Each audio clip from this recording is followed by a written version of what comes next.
Let's check out Dreamcore, the liminal space horror game.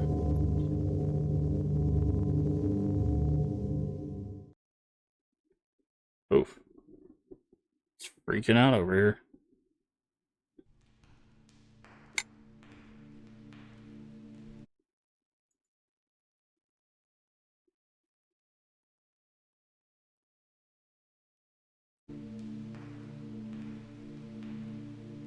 Okay, options. Head bobbing off by default. Thank you. Focus point on. Oh, cross or dot. Dot. Thank you. Zero Wise Man, I'm working on art and lurking around. Well, I appreciate that, Zero Wise Man. Let me go ahead and give you a shout out. I do appreciate the lurk. Zero Wise Man. Please go check out Zero Wise Man, playing some retro, doing some, I think, DOS games. Make sure you give them a follow. CRT TV mode off by default. VHS off by default. Chromatic operation off by default. It says that the VHS mode is off.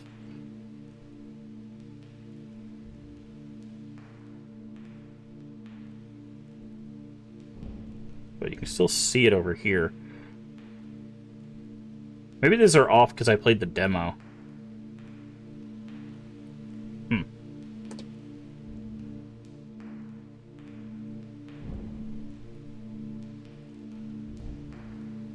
Options, graphics, windowed full screen, apply display mode. Hopefully that'll fix my issue. Thank you. Alright. VSync, motion blur, disabled. A lot of this stuff is off by default, or at least it looks like it is.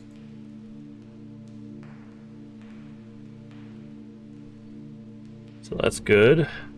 Programmable controls, we were talking about this earlier. Always nice to have. Hold to run. Off. Alright. Good to go. Alright, play level. Here we go. Oh, they have one coming soon. I did not know that. I think when we played, all they had was dream pools on the demo. So we'll go through all of these levels. Unlocks in 2026 is what it says down here. Right there. Yes, the Liminal Hotel. Yeah, I played the demo, and I think they had just dream pools. So we're going to go through all of this. This is a full release, except apparently this. We'll see what that is in 2026, so we'll come back to this. But again, there's not supposed to be any monsters or scares. This is just a liminal space, kind of exploration stuff. Actually, they might have had this one, now I think about it. I think maybe they just had Eternal Suburbia. I don't remember. But, yeah, no, I think it was Eternal Suburbia, because I think you had to get to the edge of the map. So I think it was this one. I don't think they had the pools. I think they were going to add the pools. Or maybe they had both. I don't know. Either way, we're going to do these. Patience and observation are key. So.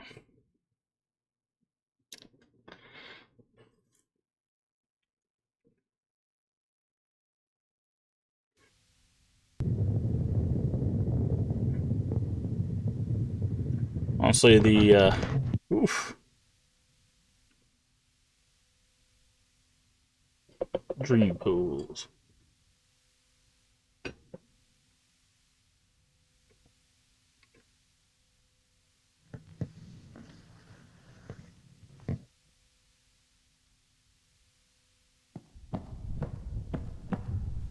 Run and crouch. Okay. Interesting. Crouch is kind of slow. It, like, does it over time. I think I've seen a crouch like that in a long time. Zoom in. Zoom out. Alright. Here we go.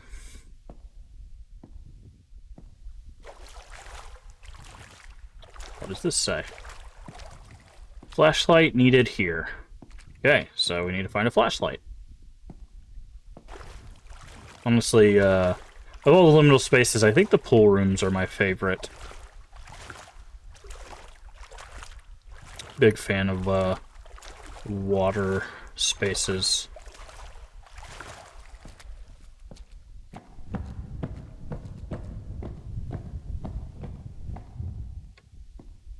Okay, we can go that way or this way.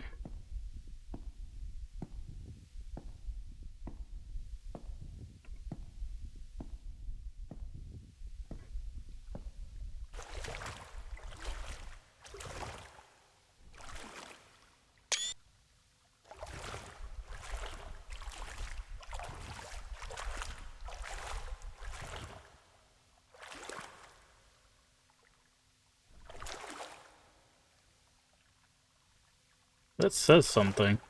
By the way, I can't jump. Beloved... Give it his beloved sleep and something. I can't read the rest of that. Okay, looks like we can go that way.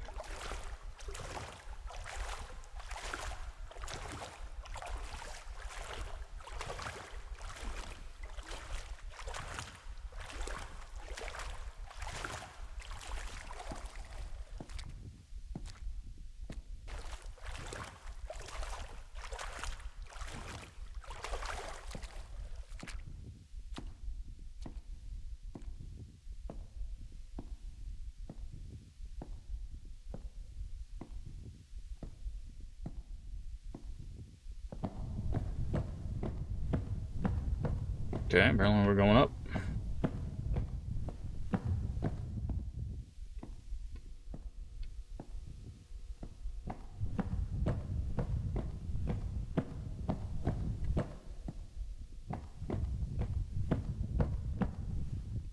Okay, we found a slide. Obviously, I have to see if it works. Oh, this is interesting.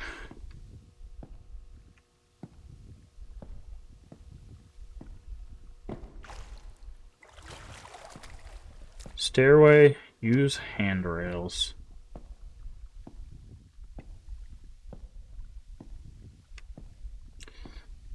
But yeah, liminal spaces are interesting to me because, like, again, for some people they have this like um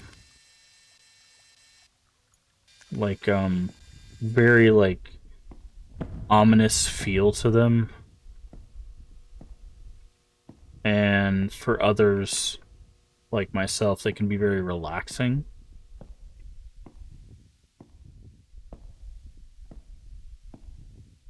So it's always interesting to like talk to people about them and see like what spaces what spaces like even have any sort of effect on them. Oh, the light turned off.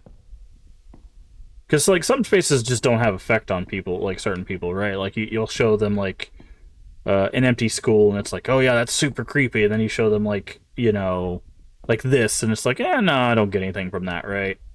So it's like the spaces themselves are also, oh, that's really cool. Also are what impacted as well. It's also interesting too because there was no climbing over railing. Well, we can't jump, so it's also interesting because there was a audio recording of a poem called Boots that people found very like disconcerting, right? I'm sure if you've been online over the past like year and a half, you probably heard it. It was an old recording of a poem, and it's funny because there were so many people that were like, "This is so messed up. It was so creepy." You know, it's like, but I listened to it, and I was like, I don't know, I kind of like it.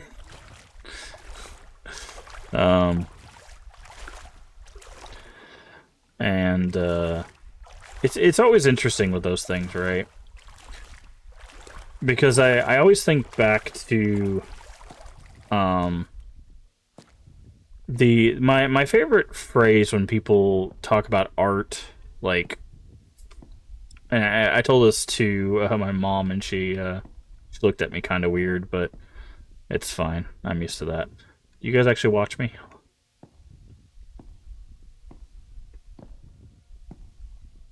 Oh, they do have the they have the eyes that look like they follow you, but they don't actually move. I love that. So this is an optic illusion.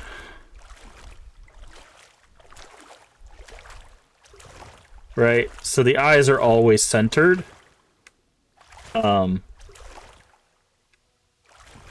can see it there, but because of the way that I like moved by like looking at them, see how when I looked at them, now that they look like they're following me, it's very interesting.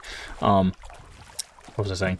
Oh, but my favorite quote about art is meant to um, disturb the comfortable and comfort the disturbed, or comfort the disturbed and disturb the comfortable, right? However, it's phrased one of those two ways, right? They're mirrors of each other. Um, and the reason why I love that phrase is because it reminds me of things like this, right? Where, you know, like sometimes people you'll see a thing, it's like, oh, that makes me uneasy, right?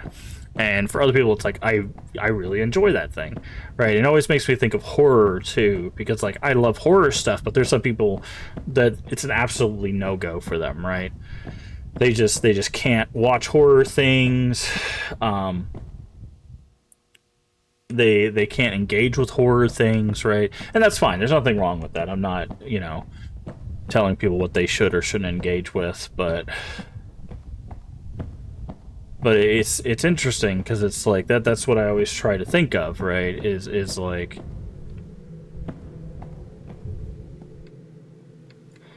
that's an interesting soundscape. I don't want to go down here. Is like why people are attracted to certain things, right? Like, and a lot of times people are attracted to, like, especially in gaming, like they're attracted to things that make them comfortable, right? Whether that's music or movies or games, they're attracted to those things because it makes them comfortable. And it's interesting when you think about it, I guess it's like, well, then why people play horror games, right? It doesn't make them comfortable, like, especially like when it scares them, right? But in a way, it kind of does, right? Because they get that thrill of that rush of like, oh, it scared me, like I'm frightened, I'm uncomfortable. But like that come down after the rush makes them comfortable again, right? So it's that spark of uncomfortability and then that calm, right? Because that calm is always coming, because that cycle is the comfortability, right? Because it's guaranteed. Because if you get caught in a game, what happens? Game over, right? I guarantee game over. So the comfortability isn't from the scare. The comfortability is from what's after it, right? So it's interesting, right? And it's I don't know. It's always interesting when you have those kinds of thoughts of like, why do we gravitate like towards the things that we gravitate towards, or why do we push away from the things we push away from?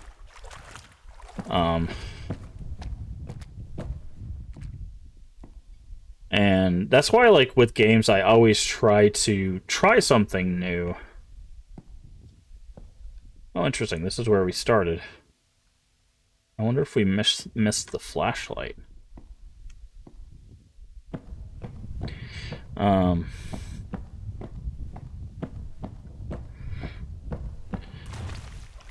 Because it's like, you never know what you'll find comfort in if you only do the one thing, if you only focus on the comfortable, right? Because sometimes you have to push through that uncomfortability at first to get to the next new comforting thing.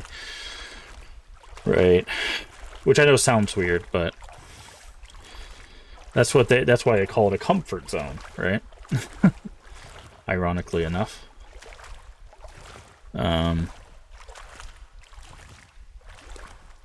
But yeah, I always think of that quote when I think of things like this, of like people creating art pieces and stuff.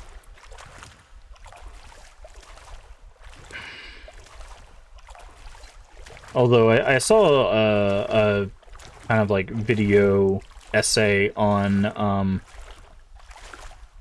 like liminal spaces and liminal horror, and how that kind of like terminology has been kind of muddied a bit. Ooh, it's very dark. Because liminal horror, like, traditionally is meant the horror of liminal spaces, right? The space itself. Whereas now, liminal horror tends to be horror in liminal spaces, right? So, like a monster chasing you through the pool rooms or through the back rooms, right? Which has become the kind of go-to liminal space, right? Okay, so we definitely missed an avenue somewhere. Schoolrooms are a good example of swimming, but being this place would generally creepy because the space itself doesn't make sense in size or design. Yeah. See, that's the thing. Is like I don't think I'd find this space creepy. I think I'd find it worrisome because I feel like I'd get lost easily. But like, I don't know. It's one of those things that like I feel personally it's very hard for me to get creeped out.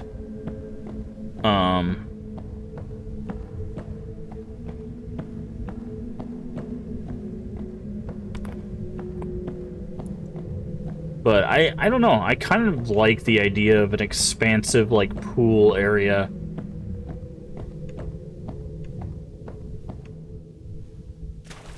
Like, that to me is just such a cool thing. Like, it would... I've talked about it before when we played other games that had... Because we played a game called Pools. Like, it's just called Pools, and it's just a game just about the pool room, which was actually a lot of fun. I mean, by fun, I mean very relaxing, because all it is just pools. I don't even think there's a monster in the game.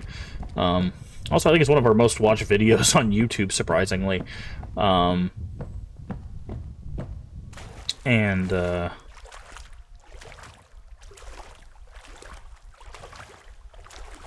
it's interesting, because, like, I think the the biggest problem with this would be, like, how would you be able to keep it all clean, right? Like, trying to keep this much water in one space and clean, and, like, it would be an impossibility to do that. But outside of that, that would be... Okay, we've definitely not been here before, because I don't remember a pool ring or a yellow slide or a ball. It's a smiley ball.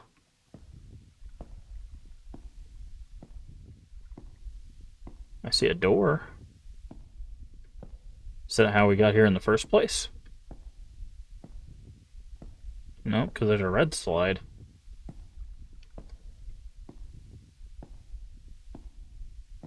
Oh, this is probably the other side of the dark door, I guess. Hmm. You don't have a flashlight. I tried to hit F to see if it would do something.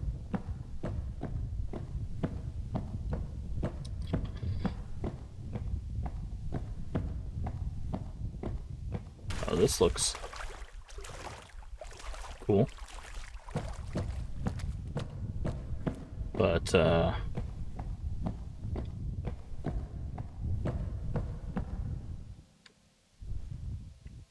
yikes. Oh. That's ominous. You see the red light bouncing off of the slide. Created a very ominous picture.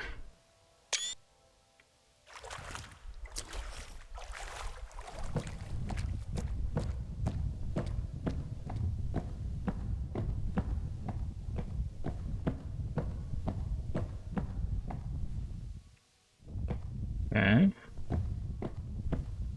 So we could go that way, or we could go this way. Oh, here's some more of our always watching friends that are actually not watching.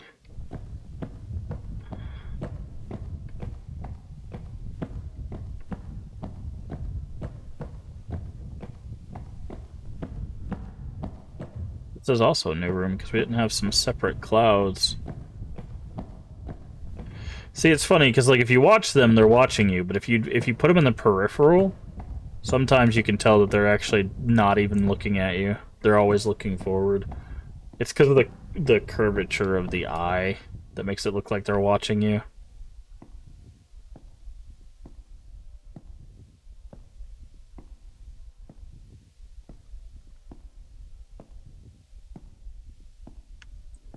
But,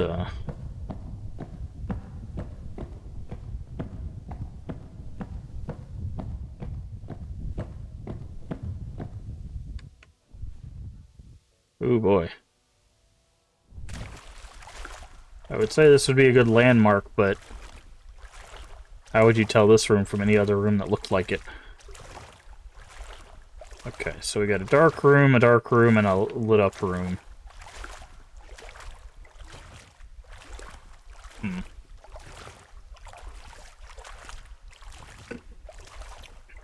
Let's go this way, shall we?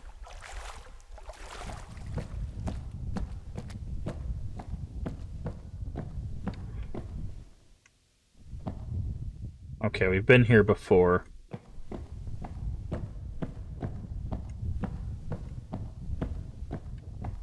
No, we haven't. This is the top of the slides. Now the question is, do the slides work? What a chance to have a rainbow slides. Unfortunately, all we have is blue, red, green, lighter blue, green, purple, red. We gotta do purple. Oh, we can't use the slides. 0 out of 10. There's no jump button, by the way. So, I couldn't, like, get over the lip. I guess we didn't want to use those slides anyways. Those are death slides. It's like almost a 90-degree. Would have been like... just hit the ground.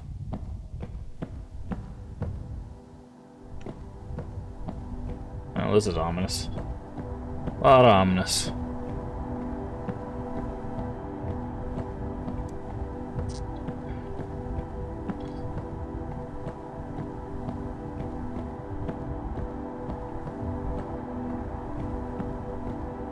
You know, we gotta go into the portal pool. See, like this would be like a really cool pool.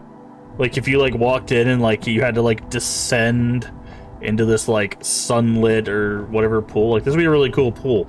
It would make no architectural sense and be absolute hell to actually create, but it'd be cool.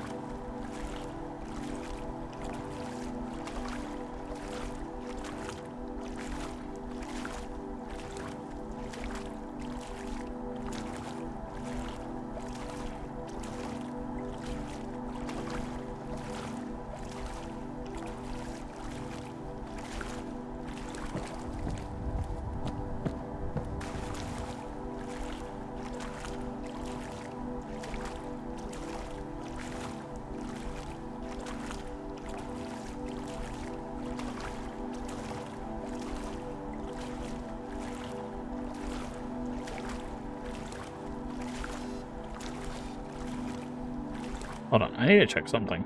Maybe we could slide. Was there interact button? Interact's E. Oh, maybe we could have slided. Maybe I could have just used the interact button. I was thinking about it with these slides. I was like, maybe I could interact with the slide. Maybe I'm just a dingus. I might have been a dingus.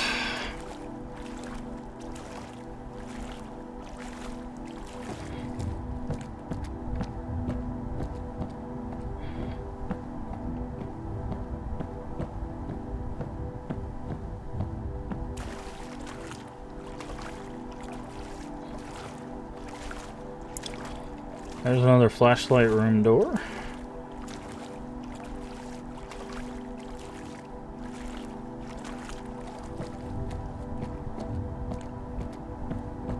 Well, that's interesting.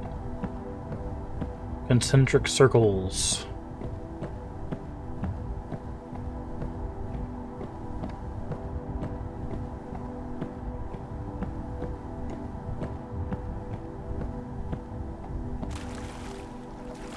Okay, I think we already went that way. I don't remember the circles, though. I wonder if it's, like, spawning things in as we go certain directions.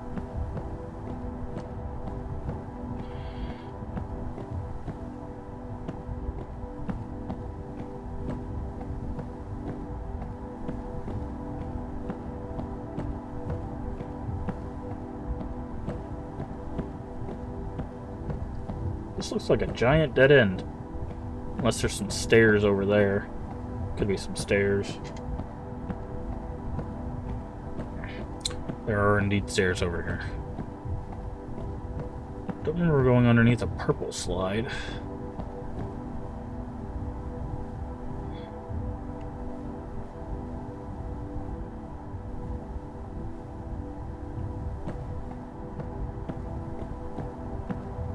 Ah. Someone duplicated that from somewhere. Little game development thing for you. Whenever you see this flicker thing happen in games, that's when two planes are intersecting with each other. So basically, if you have two objects that are trying to occupy the same space, the game will try to render both of them. So there's two things occupying that same space. So there's already poles there. And both of them are trying to render at the same time. That's what causes that. You see it all the time in games. A lot of times it'll happen with the ground and stuff like that. Okay, there's another door there. Oh, is this back to the...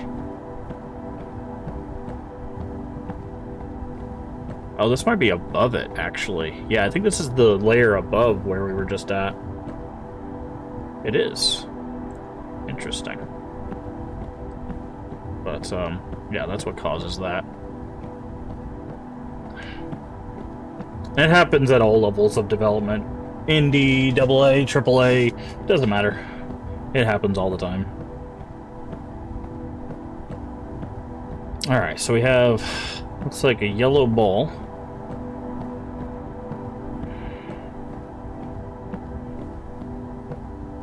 So is this our smiley face ball? It is our smiley face. Can we interact with the ball? We cannot. I'm gonna go this way, because this is a smiley face ball. This is the room with holes. Okay. Hey, this is the slide room. But from a different angle.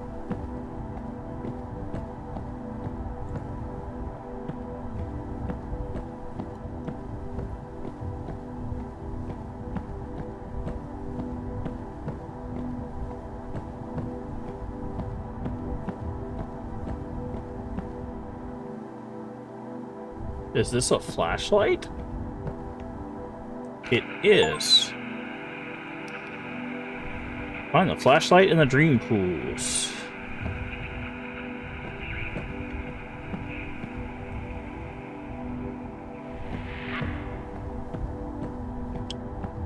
Okay. It tells us to go through the dark door.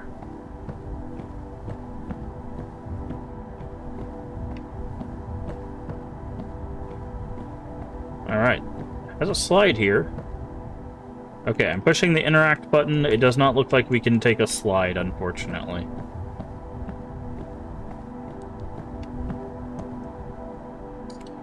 Sad. I believe in pools you could take a slide. But then again, that game was just the pool room, so...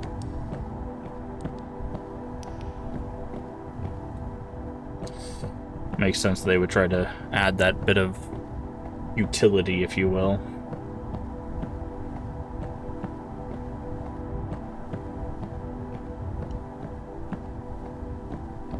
Oh, what'd you look at here?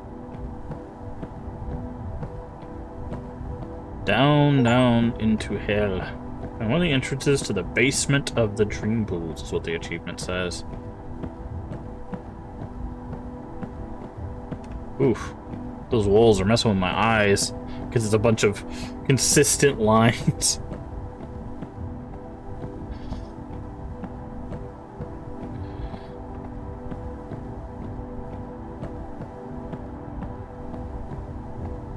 What happens if I turn the light off? Oh, it goes dark.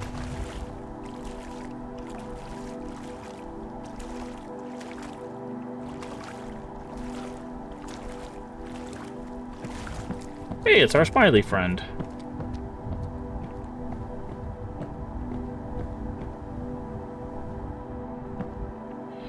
This is actually kind of creepy, to be honest. Whole room's dark.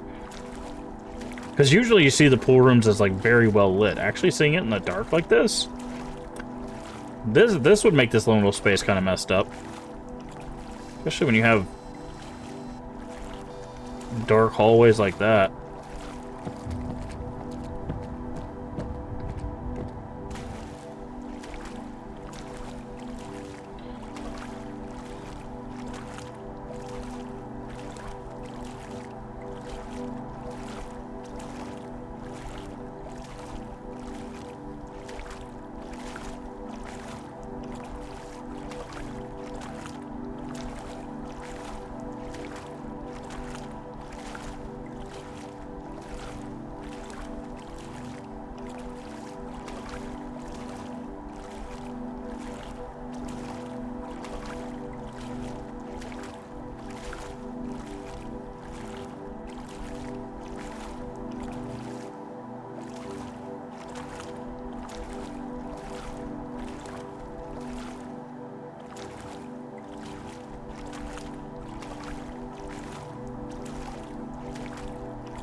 I wonder what our goal is. I guess to find the exit, maybe?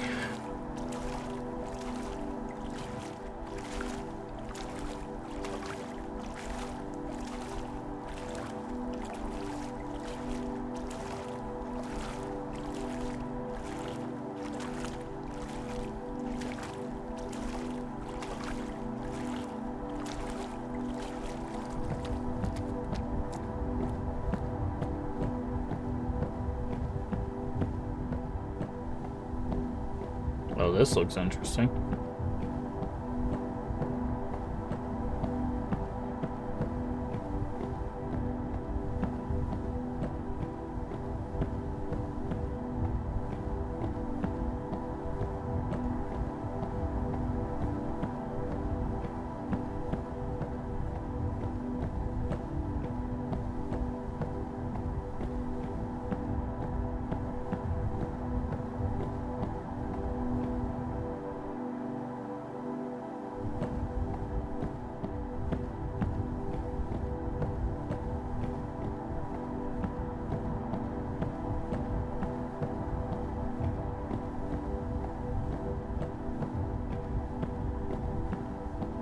You know, it's interesting, like, I was thinking the other day, I was like, you know, there's actually not a lot of, like... Sorry, I thought I just heard a growl. I was like, wait a second, they said there was no monsters in this game. There's not a lot of, like, mall ones. Like, there's not a lot of... As far as I remember, there's not a lot of, games that do, like, the mall liminal space. I'm very curious as to why. I wonder if it's just because it's a lot of modeling. Like, you can't find... Because, like, this space is not too difficult, right? It's just a bunch of boxes, and then it's just a grid texture. It's, like, the easiest texture on the planet. The back rooms is, like, 3 textures, right? You have the carpet, the roof, and the wall, right? So it's, like, easy. But, like, with a mall, you would have to, like, legitimately do multiple textures. So, like... I guess the liminal spaces that are easy to do, like, you're gonna have a lot more of those. Like, the house one that we'll do next is you just copy and paste a bunch of the same houses. And, like, rotate them, essentially. So... anything that's, like, repeatable will probably be the ones that they do the most, but I can't think of a lot of the liminal space games that have, like... I feel like we've been here. That have, like, the malls. Or even theaters, for that matter. Like, the theater liminal space. I've seen a couple of those, but...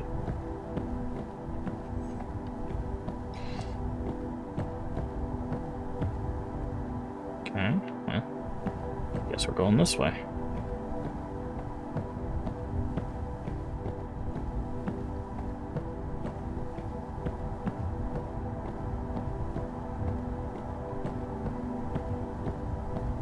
Down we go.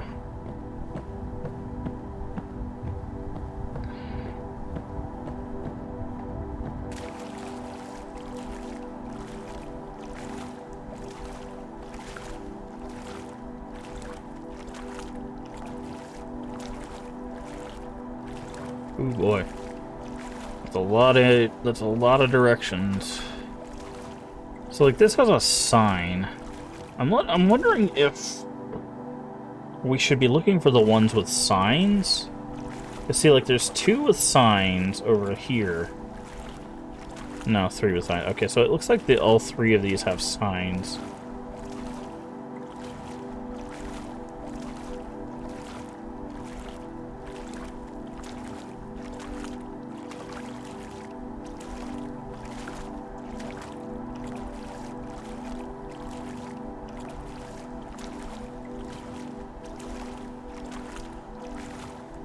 They all go up? They do. What about the ones that don't have signs?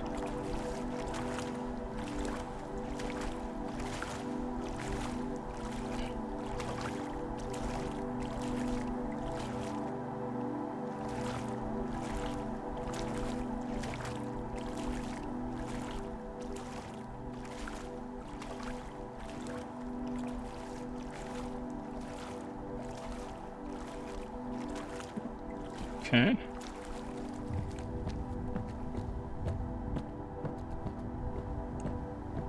So the thing is I'm not sure if I need to be going up or down. Okay, I think we've been this way before.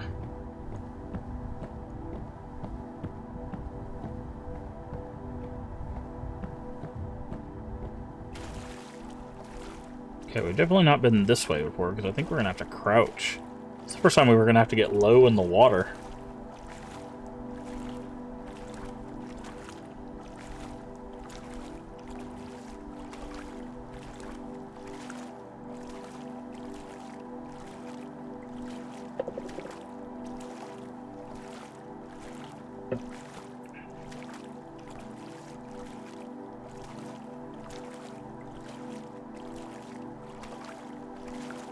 Okay, well, we've definitely not been here before. So I would have remembered the blue tile.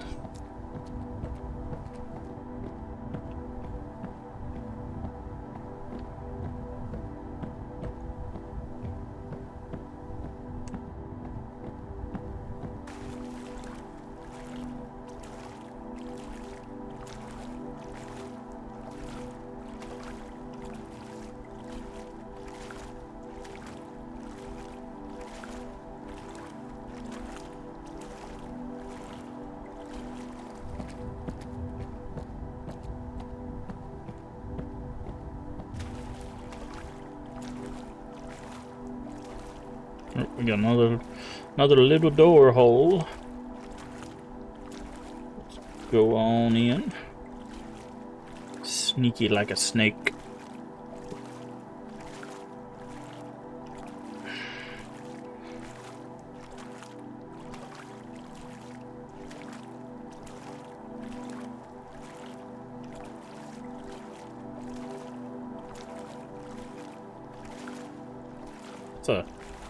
That's a tall staircase.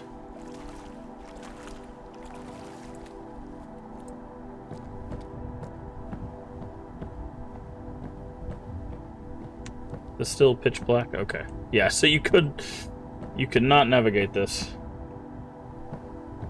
It was relaxing, now it's like no relax. Yeah, it's got this like weird drone to it.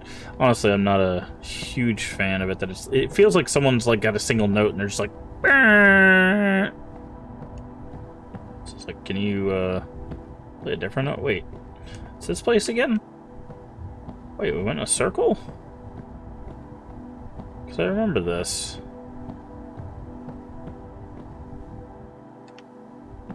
Okay.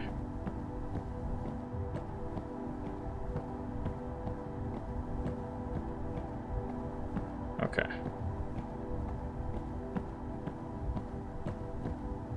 So we don't want to go this way.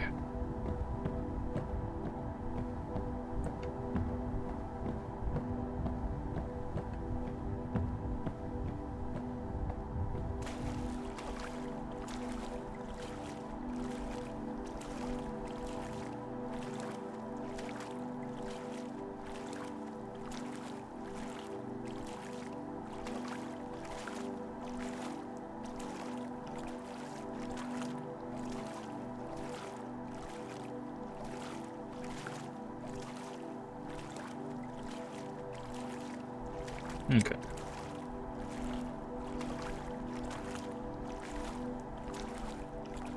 So we can get up here. I guess let's go this way. This is a different little hole.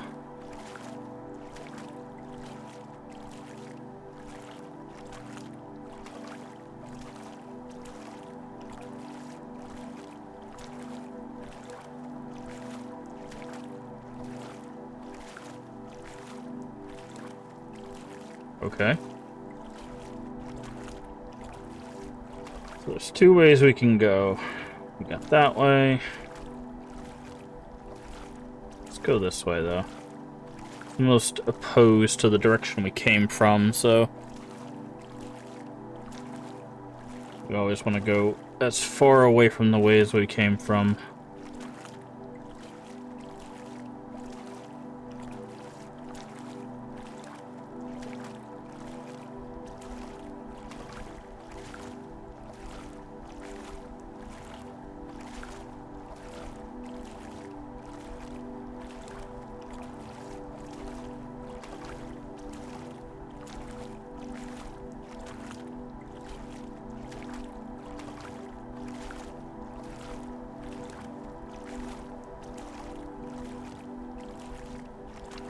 Ah, okay, so we're back here. Okay, so I guess we do need to go up these stairs.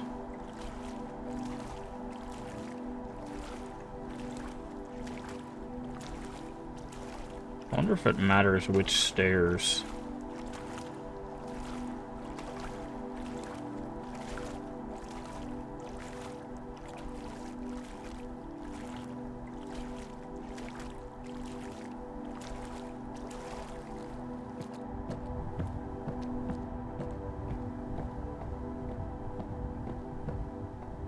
Looks like it does. Looks like it does. Guessing the middle stairs is gonna take us somewhere different.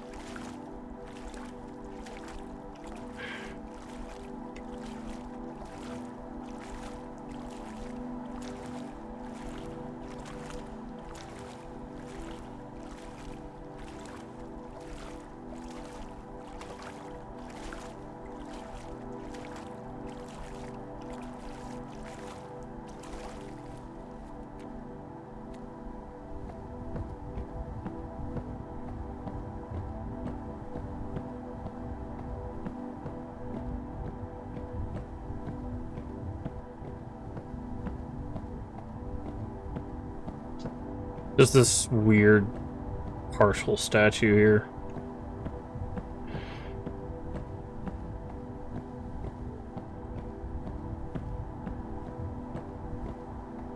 Can we go left? We cannot. We cannot go right. Left, right. Left and right.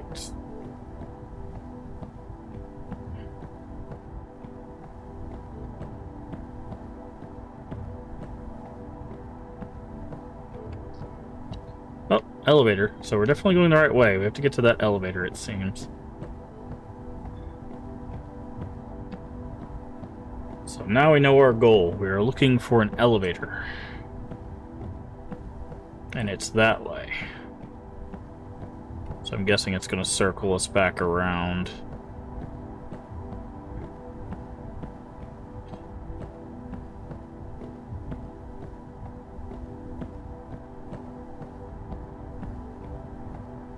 In an attempt to confuse us.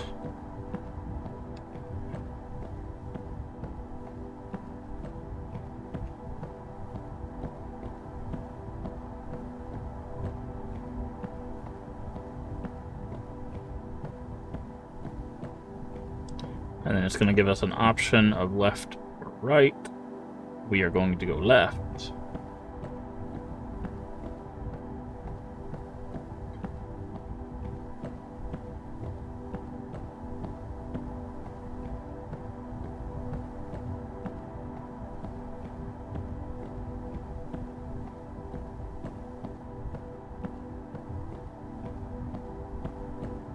And then it should...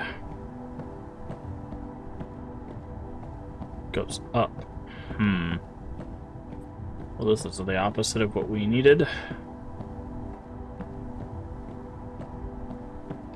Where does right lead, then? Does right also lead up?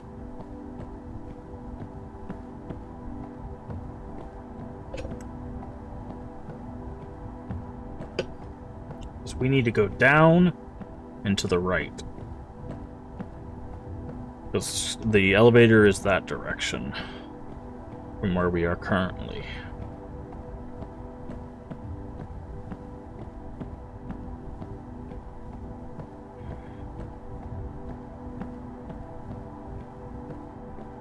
Because that's where we saw the elevator over there.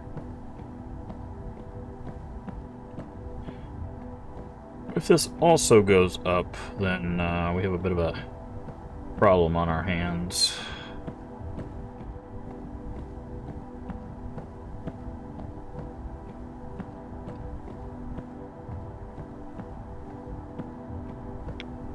This direction goes down. Perfect. Okay. So now we need to find a path to the right.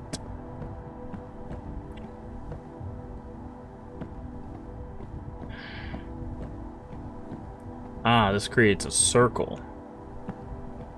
Maybe. Looks like it might.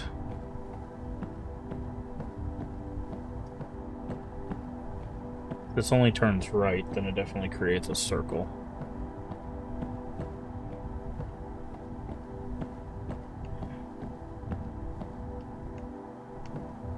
Okay, well, we definitely see where we need to go.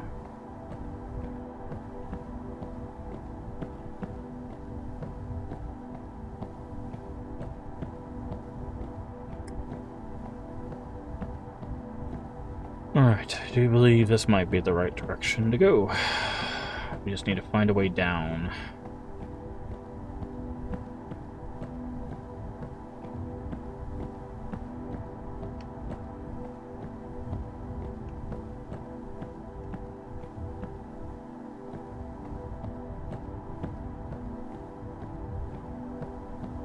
Well, that's not quite what I meant, but...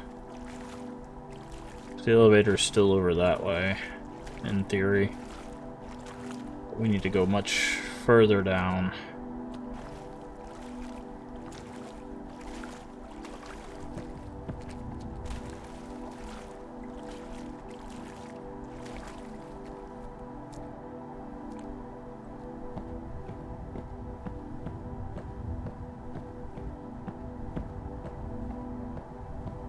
Ah. Perfect.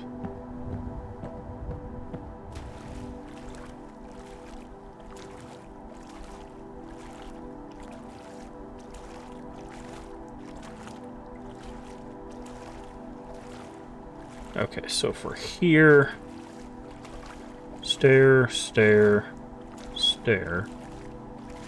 So if the middle went up, around, in theory, this door, which is the door we came out of, would be the way to the elevator. If it's not this door, you'd be so lost, yeah. Well, I think that's the point, right? Okay, so the elevator's that direction. If this does not have anything that turns left, we need to go back into that room over there, go to the right door. Whoa, what the hell happened there? Aha, you do load in. Gotcha. Gotcha, game design.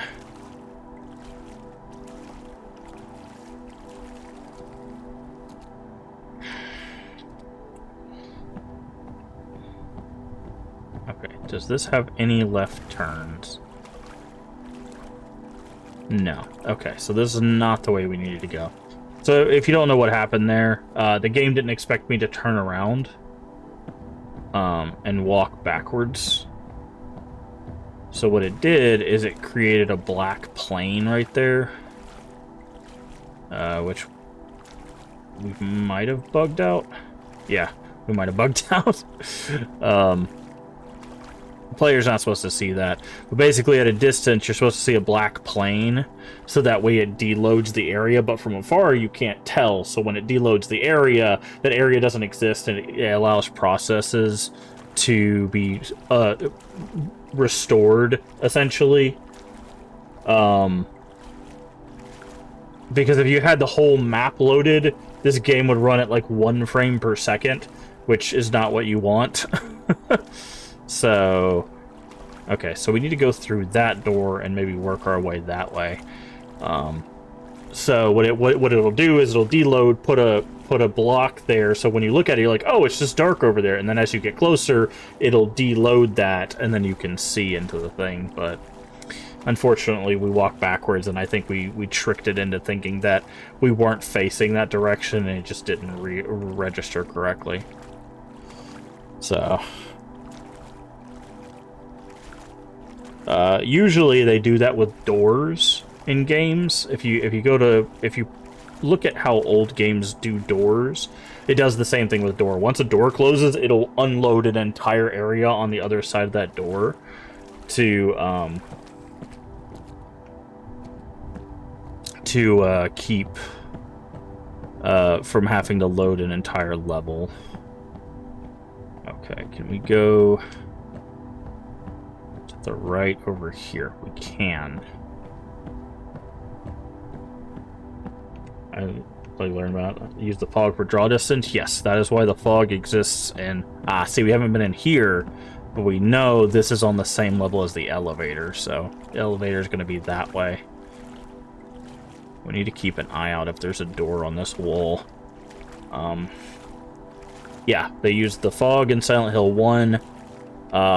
If you've ever seen the design behind Spyro, they actually used the direction, a conal direction from where Spyro is looking to do a thing. So basically a cone from where Spyro is looking. Everything that's not in that cone either gets deloaded, or they also have a thing which is not really used as much anymore, but they have what's called a level of detail. So what they do is the closer you are to an object, the more detail it has.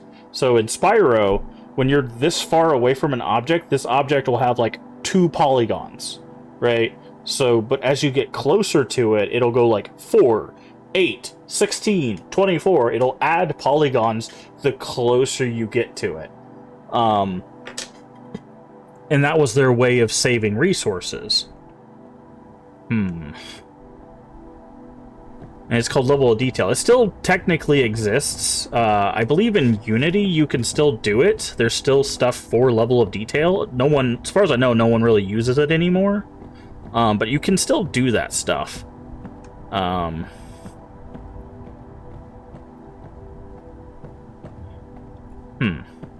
have some stairs going up, which is a little disappointing. I guess we'll take these stairs. Maybe they'll spiral back down on the other side or something. Yeah, the interesting stuff. Yeah, Spyro is really interesting. But yeah, there's a lot of... That's what I was saying. Like, there's a lot of old tricks. I guess if it goes up this way, it could go to the right and then back down. Which is probably what it'll do.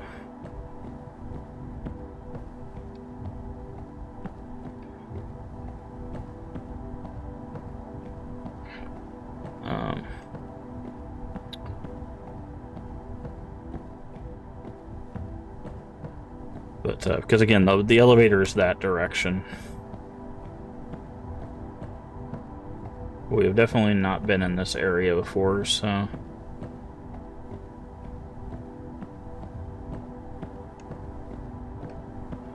Yeah, there's a lot of really old game design tricks that people don't know about or people don't think about anymore.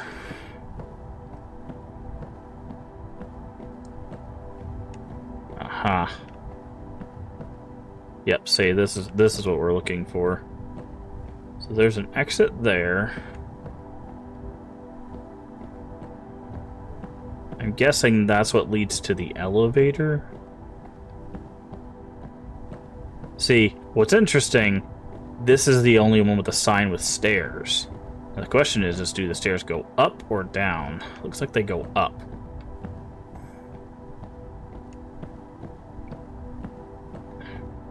So where does this go?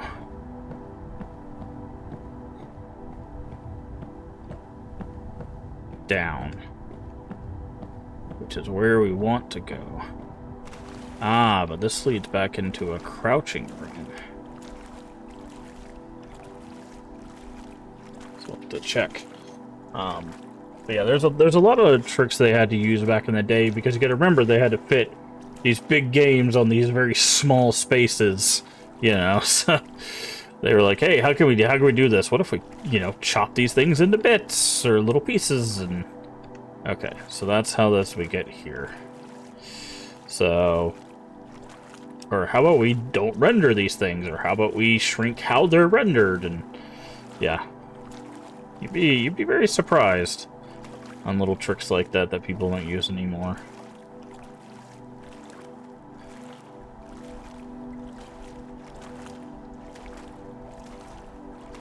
Enjoying my time at the pool. It's not bad. It's not bad. I wish they would have added a different ambiance to the to the background. It's been this like 2-note warble noise for a little while, but outside of that, it's been not bad. How you doing today, Shiny? Leaves the Return. What an interesting name for a game. It's Leaves, but the Return. I think it means leaves from a tree, but I'm doing alright. I'm doing alright. Okay, so we've got... I guess we'll take these stairs.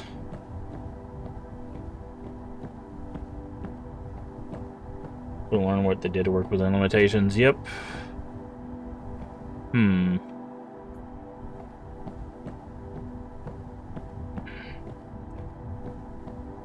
Yeah, they did, Okay, so we came from this door. Let's go to that door, then. But, if you're not already, make sure you go follow Shiny Death Pony. Good friend of the channel. Always, good to see them. It's a surrealist point-and-click with hard puzzles about putting leaves back on a tree. Well, sometimes you gotta give back to nature.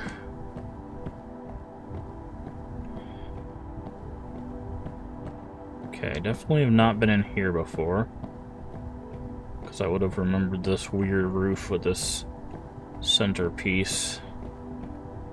Okay, there's a door over here.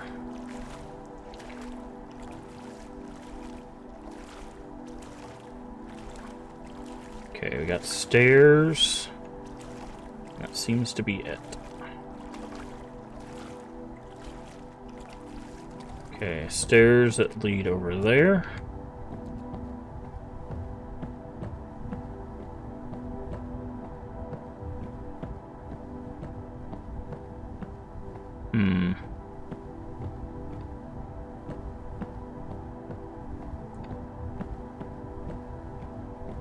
You ever beaten this but really enjoyed it? Beaten Dreamcore or... Ah, okay, so these connect. Got it. Or just the pool section.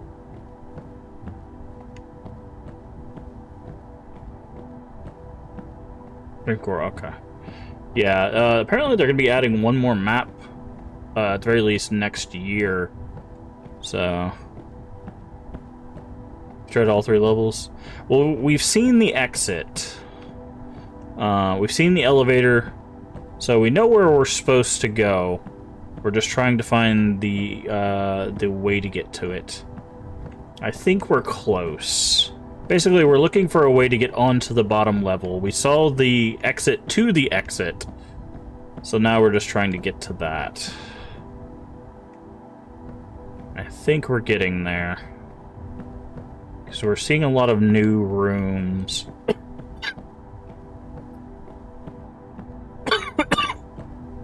And I believe when we played the demo, we did the second level. So I'm pretty sure I know how to... Okay, wait. I think we might have been in this room before. Yeah, we've been in this room before.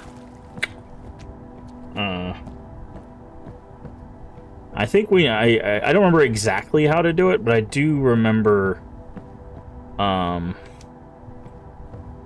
it. What the goal is for the, Suburbia one, so I think I know how to do that one, and then the other, I think there's 4 levels? Yeah, there's 4 levels, because I think it's this one, Suburbia, can't remember, something, and then the apartment one. But the Suburbia wasn't too bad if I remember correctly. Okay. So, okay. Let's go back here. We need to get an idea for where the entrance to that area might be. There's 4 doors, and they seem like 3 of them, we know where they go.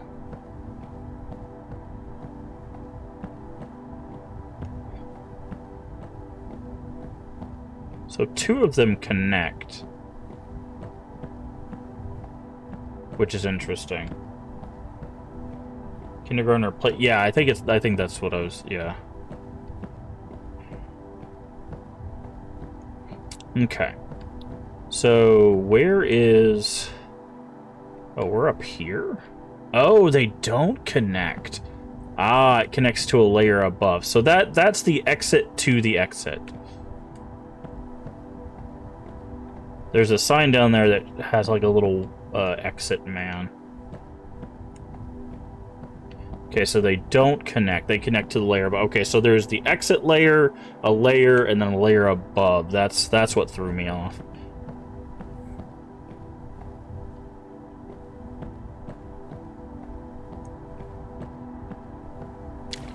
Okay, we've definitely not been in this area. Not that I remember, at least.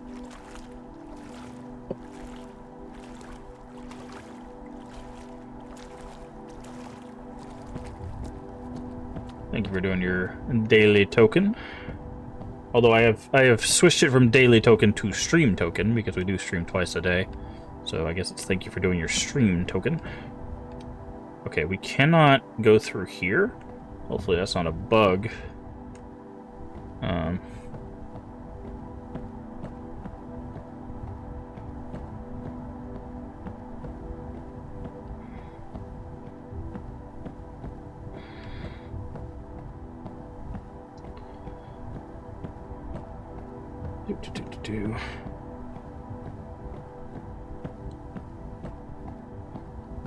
At least for now, we stream twice a day. Okay, can't go that way. Am I a fan of liminal horror? I'm a fan of liminal spaces. I'm not a fan of what modern liminal horror is, where they have like monsters in liminal spaces, but like what traditional liminal horror was, where it's just about the liminal spaces.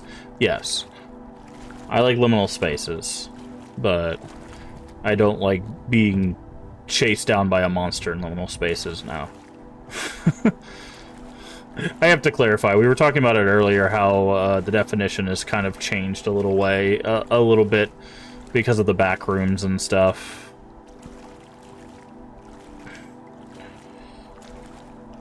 Liminal horror has been changed to be like it's the pool rooms, but there's a monster chasing you around. You know, that's become what liminal horror is, even though that's not traditionally what liminal horror is.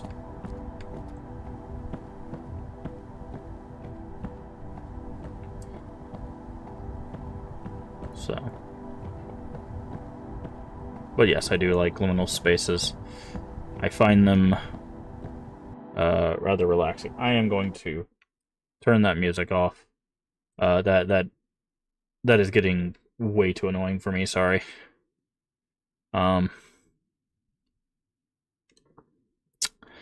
We will have to give that a rest, because I think if I have to listen to that droning anymore. Okay, we've definitely been here before.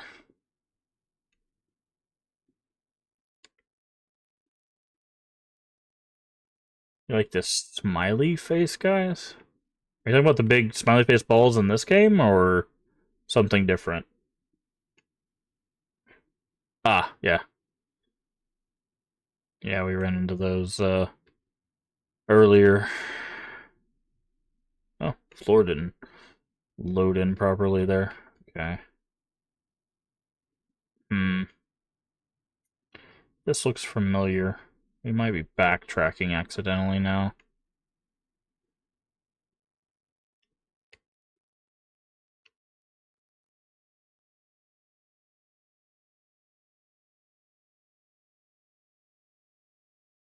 But,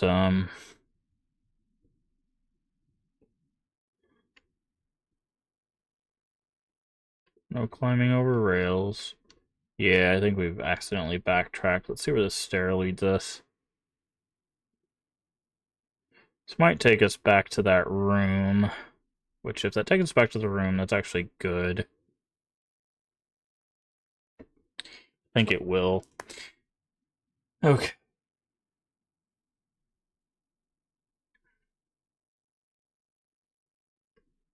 Yeah, okay, good. Alright, so we know how to get back here.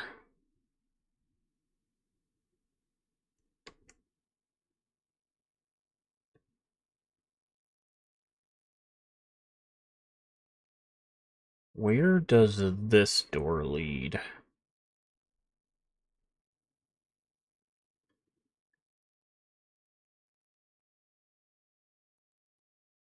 We're trying to kind of figure out mentally where things are.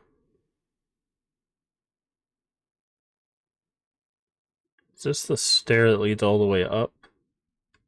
No, it's not. I saw a door over here. This might be a winner.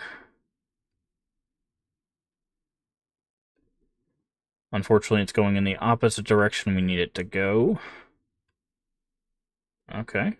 Well, that's a good start. Okay, we don't want to go that way. We want to go that way.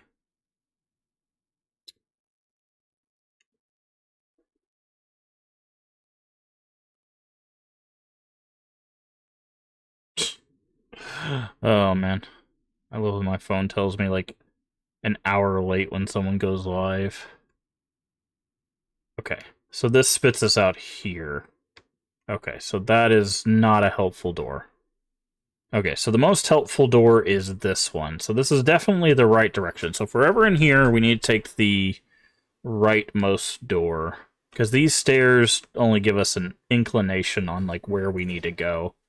Because the middle door led us to a thing that showed us the elevator, but did not give us access to the direction of the elevator. The rightmost door takes us to the room that's built on, like, slants.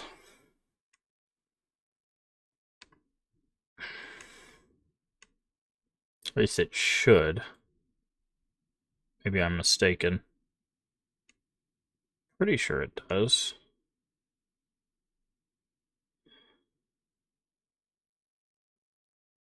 Is the silence? I mean, there's not a silence. There's this. But unfortunately, the music is not varied enough for me. So it's just kind of... It sounds like someone fell asleep on, like, a Casio, and it's just like, can you actually put music? Okay, we definitely have not been here, so I think they changed it. Okay, they definitely changed it.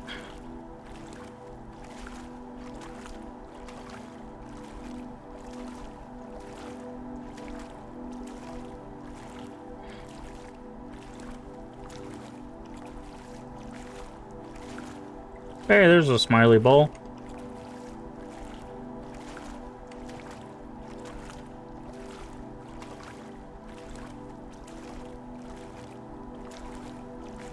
Smiley ball!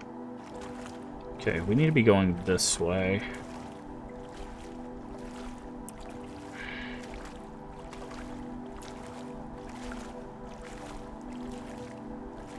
Interesting. So this area Yep, so you can see the green light over there. So this green light should lead us to the exit, which will be the elevator.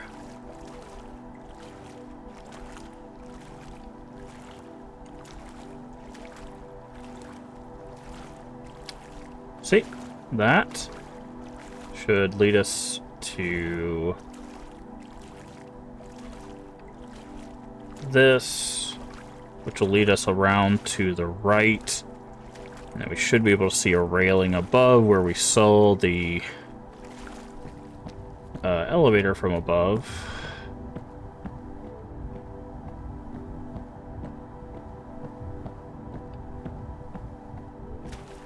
Yeah, see there's a door here.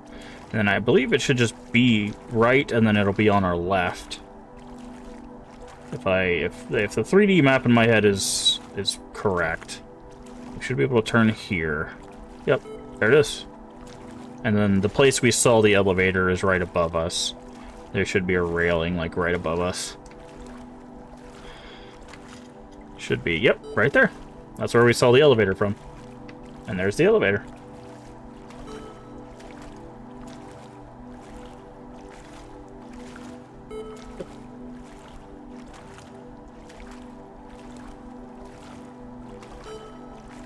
Boop.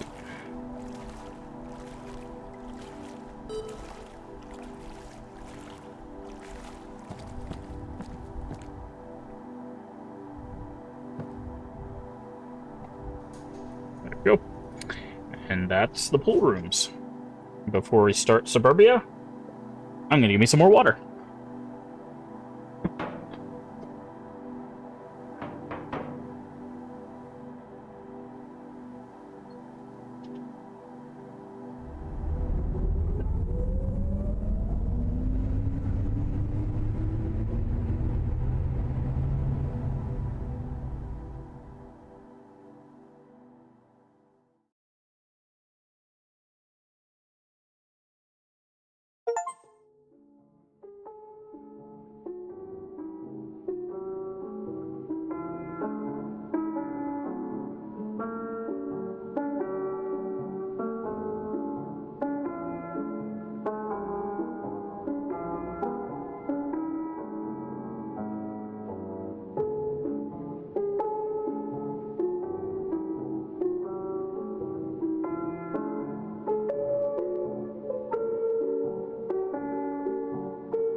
Okie dokie. Soft blockers team, nice.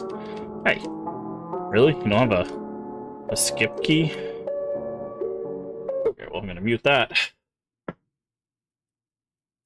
You want to see the brutalist part? Well, we're gonna do. Hopefully, we'll be able to do all of these. Maybe not tonight. That one took a little bit longer than I was expecting, but we'll definitely be doing all of them.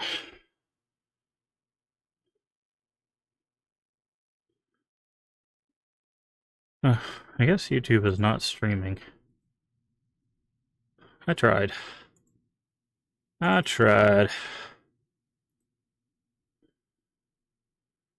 That's fine. I'll just upload this part to YouTube whenever.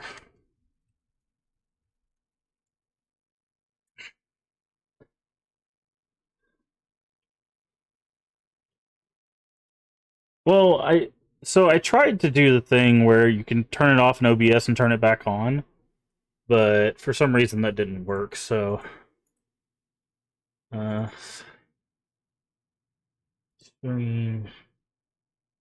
Yeah. Um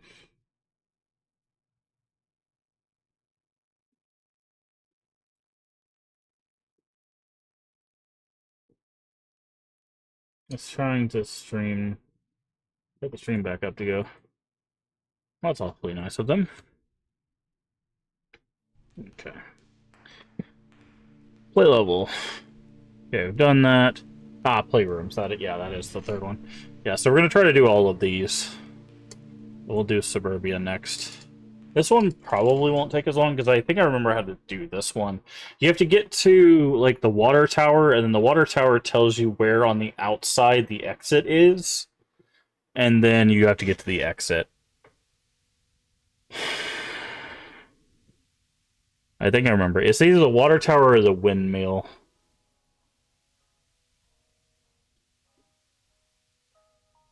But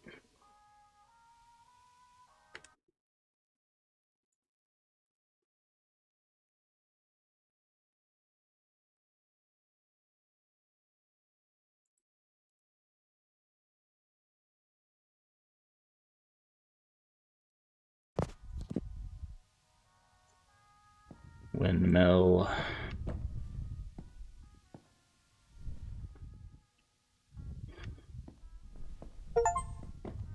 It's not real, it's just a dream. Please wake up. But yeah, this one shouldn't be too bad. But yeah, there's supposed to be... Yeah, see, there's a water tower. I thought there was a windmill. I guess it's just the water tower. But yeah, you're supposed to go to the water tower by going in and out of the houses.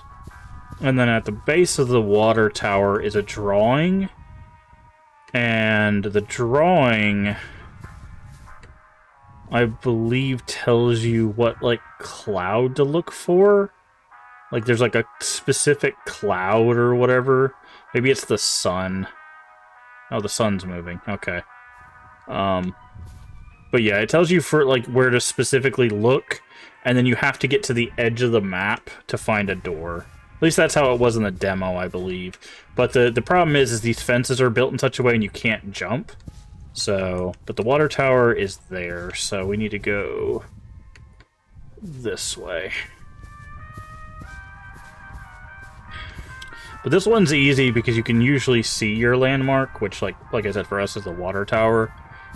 It's just you have to find out which houses have doors, because, like, some houses won't have an opening from the side, so, like, that one has a door, but, like, some of the houses you might run up to don't have a door on the side you can go up to, so you have to, like, find the ones that do have doors. Or you might have options, like, you might have two houses you could potentially go into and figure out what... And sometimes they'll have, like, a door, like, this one will have a door, but it'll open that way, right? So then you have to, like, go that way to go that way. So it's a little confusing. Like, this one, I can't see where the door is. So it could go out that way, it could go out that way. And then sometimes when you enter a house, you have to go up, over, around, and then down and out. So it's also not... oh, they changed how you did this, too. See, like, there's this door that goes out this way. But sometimes you have to check the other ones. Like, see, I gotta go up and then go down to actually go out forward, which is what I want, because I got to go that way, right? Because the water tower is over here. At least I think it's over here. Pretty sure it's that way. To go into this house, right? So I had to go up and down to go to that house. That's why it gets confusing. And see, like, this house has two doors. So, but I want to go this way. Because I'm pretty sure the water tower is over here.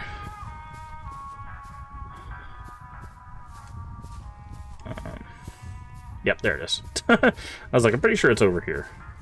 But I want to get to the water tower first, because I believe that it has like a drawing or a map or something that tells you where to go to actually leave the level. So this one, like I said, and like you can see this one, this has a door right next to it to get to the other side of this fence. But I can't just take a left turn, right? I have to go up, around this way, and see, like, all of this just to come out the other side of the door. You can see that the time is changing as well. Okay, so I need to map out how I'm going to get to the water tower. So that house goes out that way. Does it go out that way at all? It looks like it might. Yeah. It does. Okay, so I need to go out the right door. See, and now you can see the stars. Which is interesting, because technically in Internal Suburbia, I believe the sun is always supposed to be shining, so this is actually a little bit of a change on that. And again, we're trying to get there, so... we want the door opposing this one, if there is one, which I do believe there is one.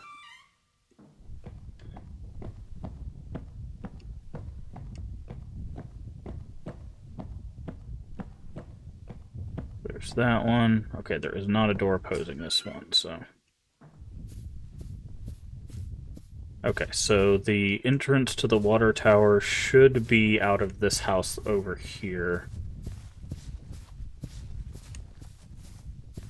Okay, they might have changed this one up by having you chase like a specific star or something. That might be interesting. But you can see, like, sometimes they have paths that you can see. Okay. Oh, no, we want to go with this one. Okay, so that did not work.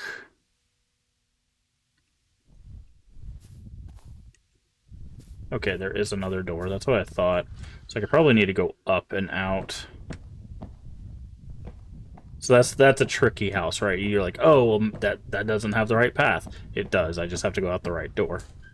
See, now this gives us access to this. That house will lead us out there, which should lead to the water tower.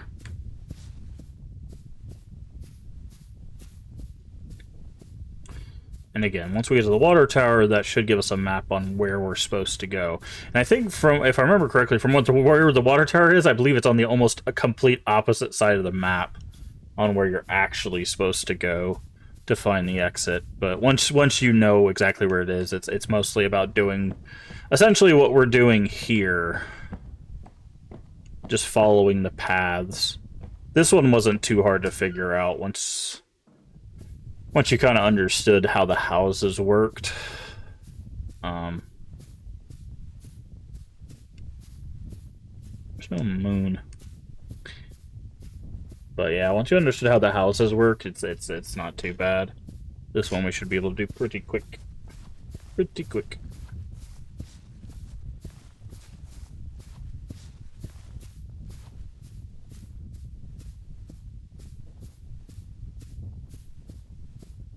Now, they might have added stuff, mind you, because, again, I only played the demo.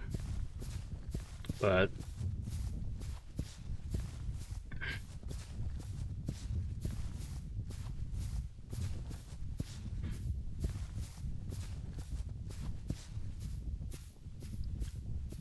yeah, on this table...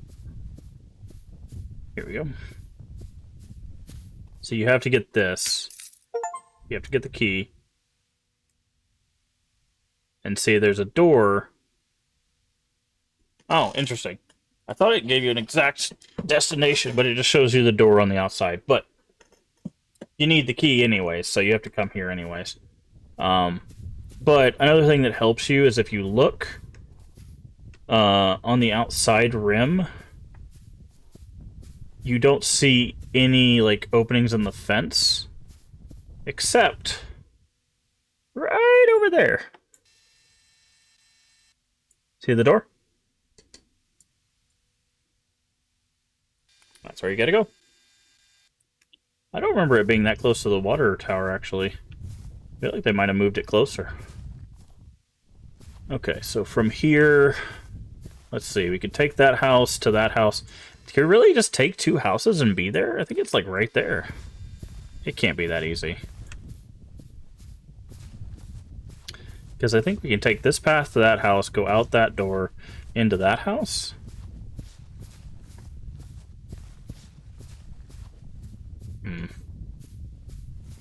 We'll see.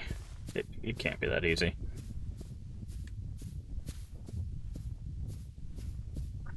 We might have to go like that way around, but that's fine, we'll figure it out.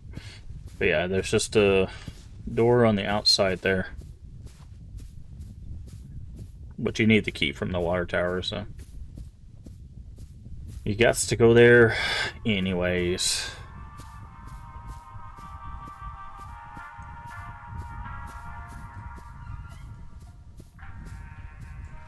Okay. We need to go out of the right side of this house, which should be here. And I think we need to go past the water tower.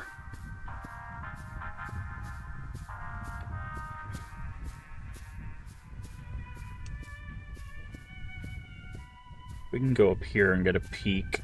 Because again, we're just looking for the edge of the map.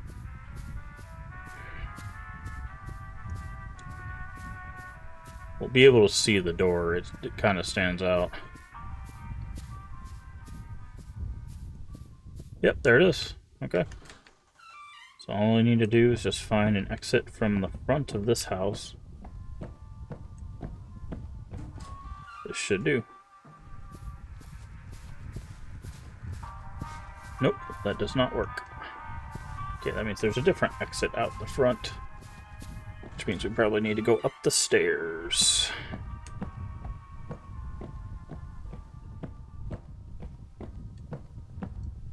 Yep, here it is. Alright, and then we just head to the door. See, I liked how this one ended, I remember from the demo, because it reminded me of old... Well, maybe not old. An older movie. Okay, there's one more house. I won't spoil what movie it is, because it kind of spoils the ending of the movie. I guess the movie's like 30-something years old, but... Actually, it's probably older than that, now that I think about it, but... It's probably close to 40 years old. How old is that movie now? God, that makes me feel old. If you know the movie, obviously, you know which one I'm talking about. Okay, no, it's not as old as I thought it was. Came out in 98. But, there's a movie that ends with someone leaving out a door that's very similarly located, we'll say, in a movie. That reminds me. I actually really like the movie. It's a movie that actually still makes some contextual sense, even in today's world. But,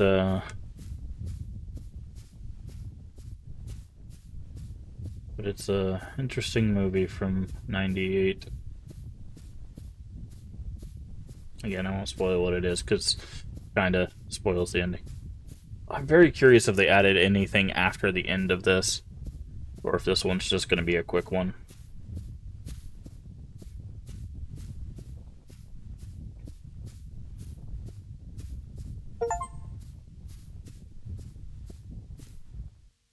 Ah, nice. I'm glad I don't show achievements, because the achievement, technically would have referenced the same movie I'm referencing.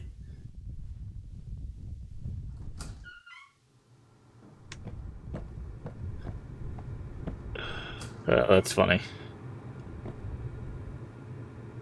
Okay, so they did add some, because the demo just ends with you leaving that area.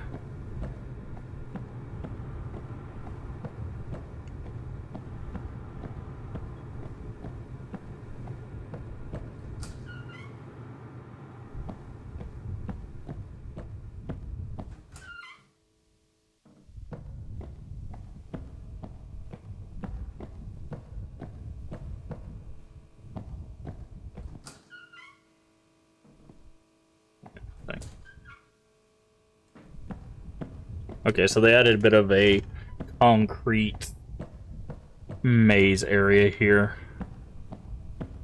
That's good. So they did add some more to it. Because I was gonna say that's gonna be very quick. Otherwise.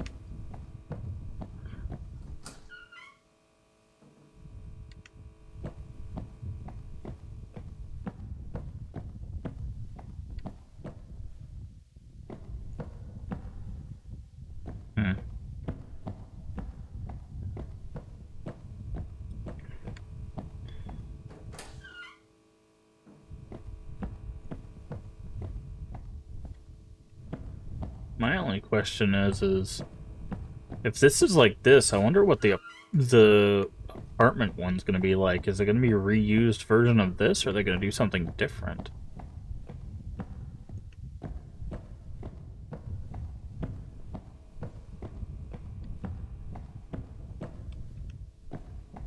Hmm.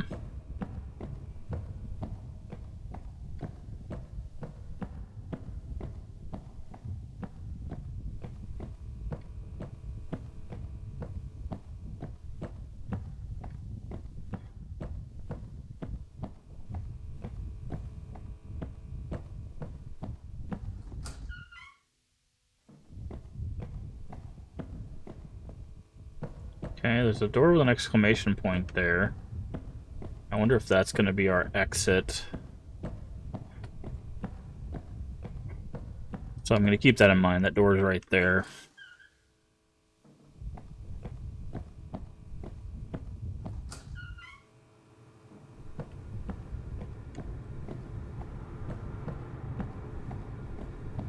Okay, this seems to be back where we started. Yep, okay.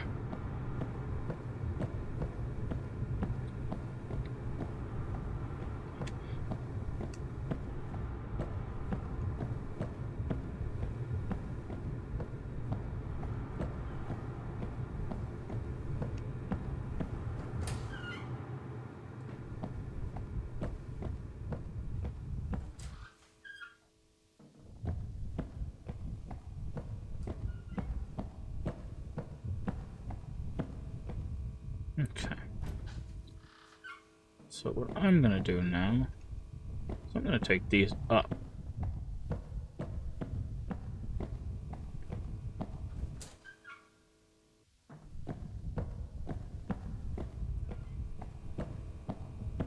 Because what my guess is we need to go up to go down.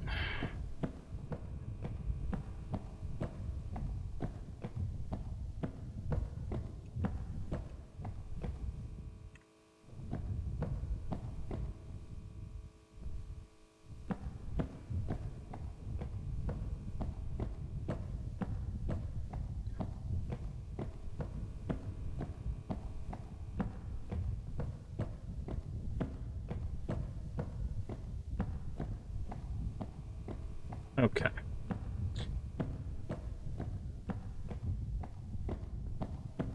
And I would have been correct. Because if this connects to a door...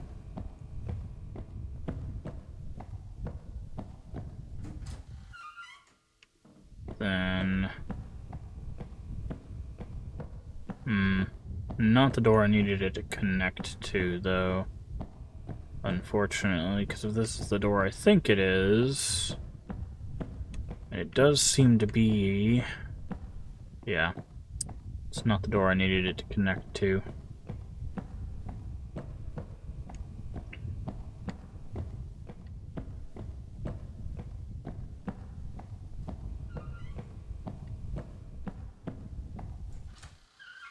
Okay. Just heard another door open and close. Again, it's not supposed to be any monsters in this game. A little creepy. This is the door I'm looking for. Yes? Maybe? There's another door there. The apartment one? No, this is the second half of Suburbia. We exit the Suburbia, and this is what we have right now.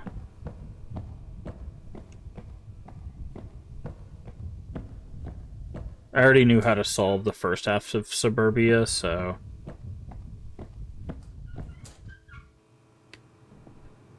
okay. So that's where this leads, got it.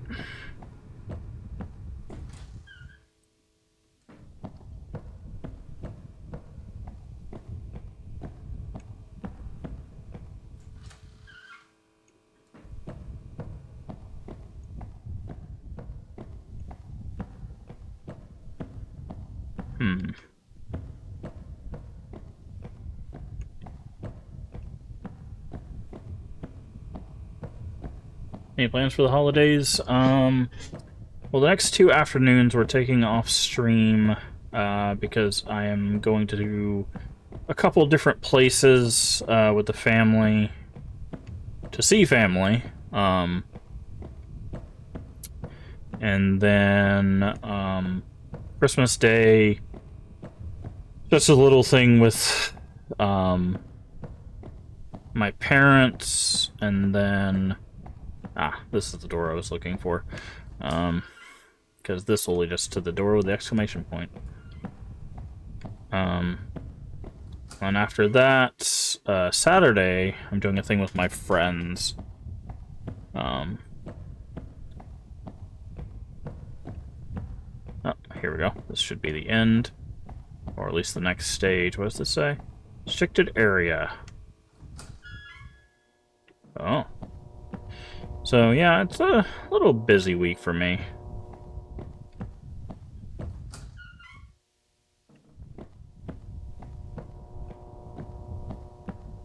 But, we'll probably do evening streams Tuesday and Wednesday. I take Saturdays off, so that stream's there's not really going to be any stream that day anyways. Left or right? Looks like we're being observed. I'm gonna go right. Server farm. Oh, I get it. Yeah. They're still making a reference.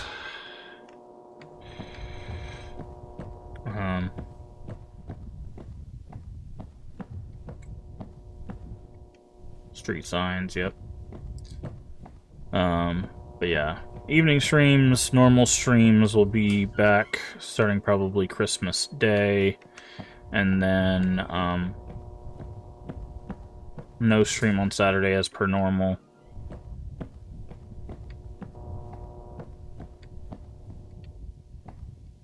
Okay. Here we go.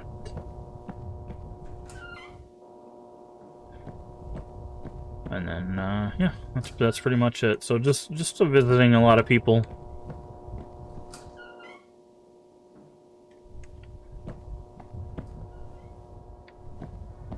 Rules. Keep it tidy, color guidelines, quiet, hours, enjoy. 94. Okay, this is the suburbia. Nice. That's funny. So if you don't know what this is actually what it looks like inside of a game engine, specifically Unreal. I think, yeah, I'm pretty sure it's Unreal because it says actors, and I don't think it says that in Unity. So that's funny. So they just took screenshots from Unreal Engine.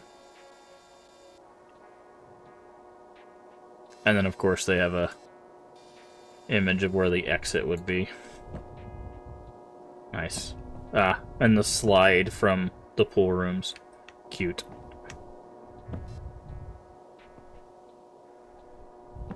Very, very cute.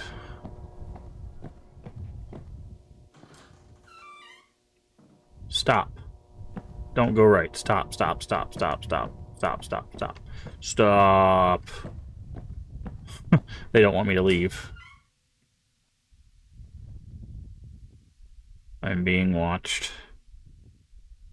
I'm always being watched. Anyways. I'd like to get on the elevator, please. Oh. Welcome to the guest house, is what that achievement is. This is the new suburb.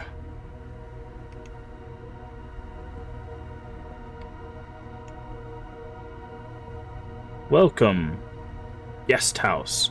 Your home away from home. Can I actually go in these? I can. Oh, this is gonna get interesting. Oh, they added a whole bunch to this. Okay, cool. So I'm guessing I need to find the elevator in the guest house.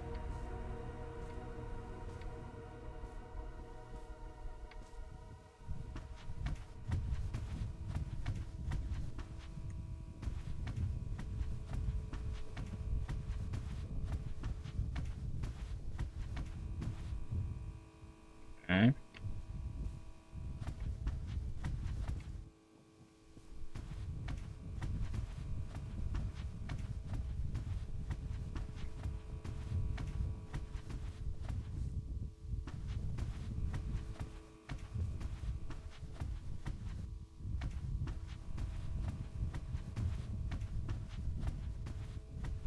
Well, that's a useful little balcony thing there, I guess.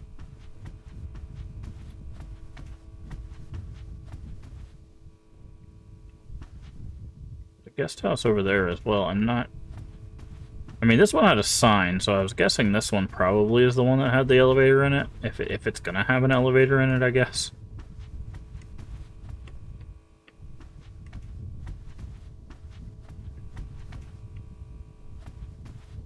I think I'm going around in circles.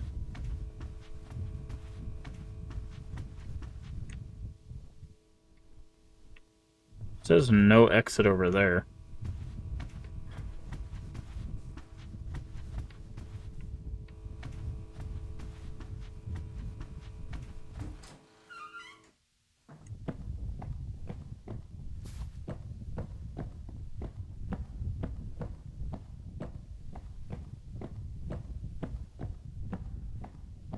No exit. So I guess I'm supposed to run around in these buildings and find the elevator? Oh. This one's blue with wood floors.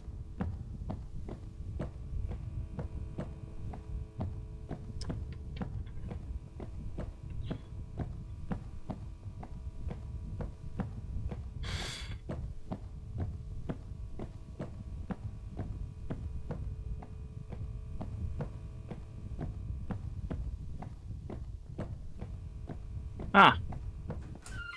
Who would have guessed the one that said no exit was going to be the one with the exit? I guess I'm going to go the one that's, like, the furthest. Ah, the burnt orange with the wood floors, of course. Why would I expect nothing less?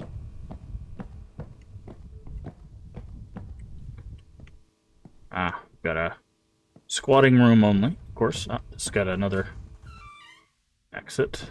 I'm just following the ones with the signs that have exit signs. Oh. I'll go over here now. Okay, we've got a... what is that, mauve? I'm guessing that's what color that is. Lilac, maybe? Maybe lavender? Seems a little too muted for lavender, but it might be. Oof.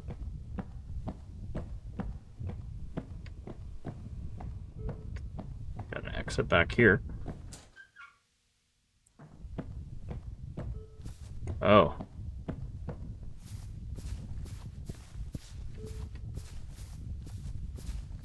Aha! We found the thing! I'm good at this.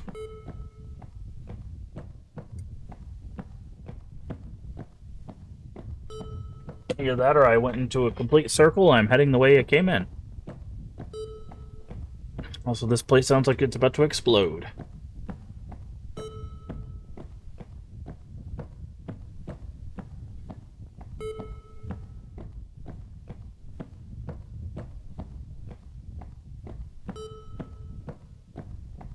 Is there like a big old clock in the sky or something? What is that beeping noise? No, I think I'd remember a red door. We're getting the eyeball in the sky again, so either I'm heading the right way or I just made a giant circle. No, I think I'd remember... Jesus Christ, the super speed highway. Oh, ha! I think this is a PT reference.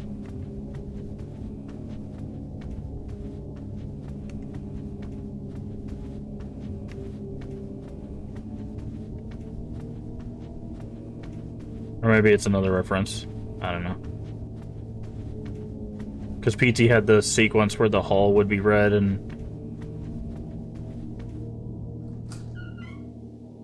then you had to, like, you were, like, triple speed.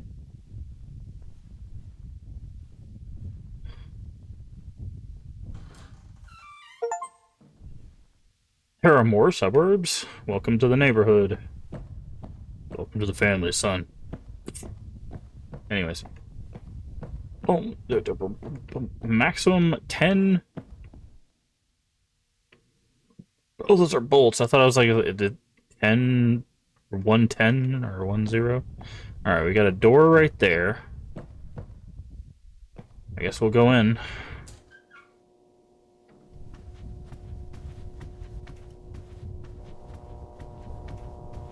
Ah, this is where they get their little back rooms homage. You can hear the hum of the fluorescence.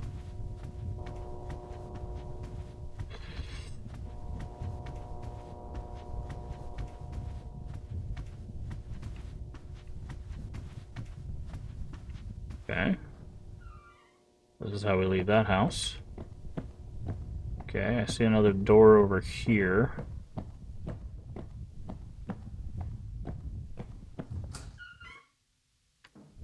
And they went all in on this suburbia. This is like a lot longer than I was expecting.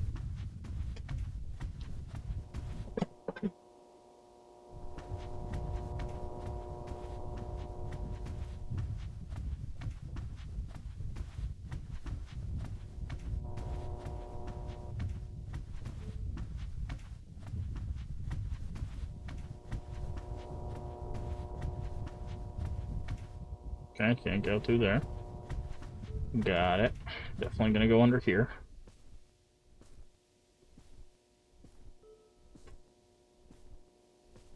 Alright. Interesting enough, this doesn't have any music.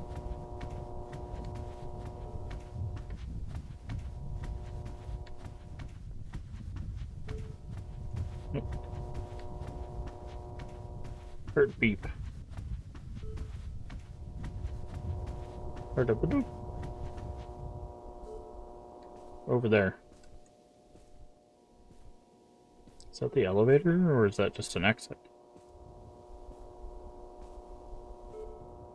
You hear it, right?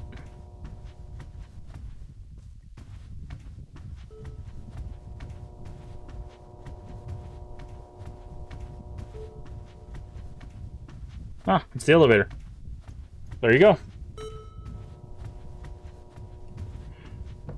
Easy peasy lemon squeezy.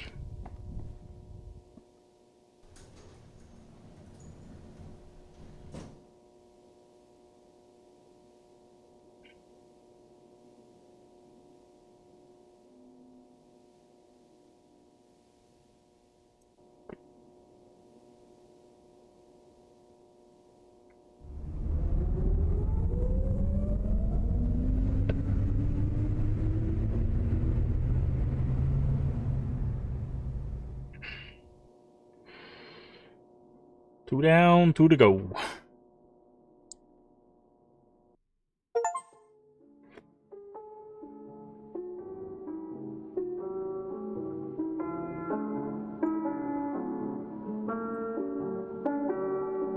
Yeah, very, very bad design not to have a skip credits, especially when you show the credits after every level, dude. That is absolute insanity to me.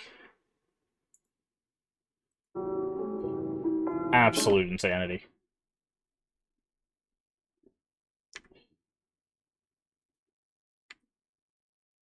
Boop, boop, boop,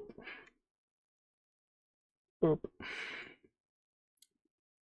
That's crazy business. Crazy business, man.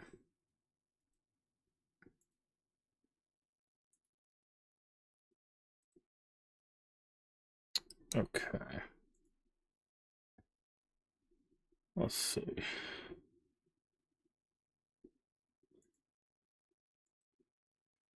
Alright. I think we will do one more. once this gets done. Hello? I get it. I beat the thing. Man. I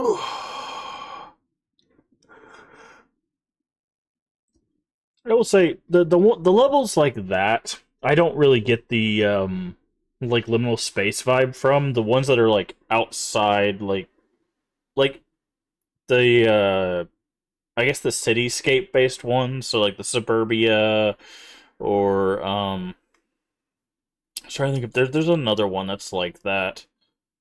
Most of those I don't get the vibe from, but yeah, there you go. Unreal 5.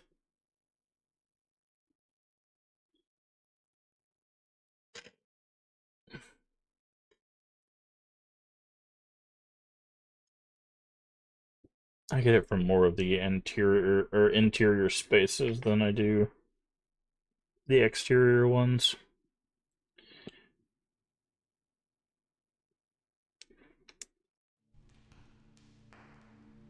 Alright.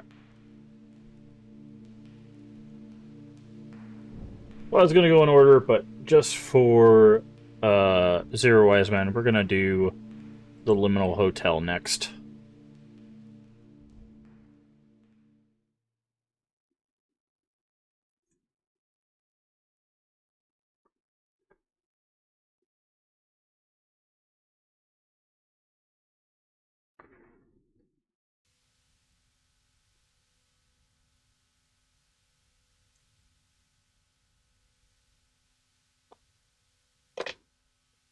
And we'll probably do the playrooms. Finish this up on the next stream and jump into another horror game tomorrow evening after that. So, ooh, why are you shaking like that? All right. Liminal Hotel. Here we go.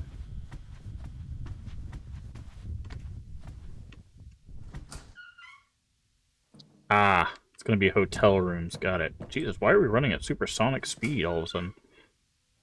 Okay, I see. Ah, it's gonna be hotel rooms. This is gonna get confusing quick.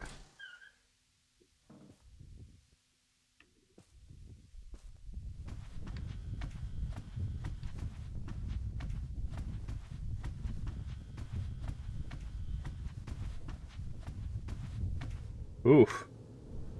There you go. Hey, there's smiley faces.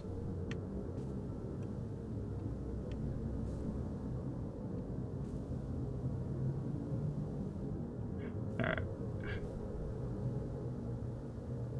Alright, so it looks like we need to get down there. Because you can see... It looks like we need to flip on some power or something. Ah, I see. Okay. No power. Okay, so we have the elevator location. This one's a little different. We have the elevator location. It's at the start.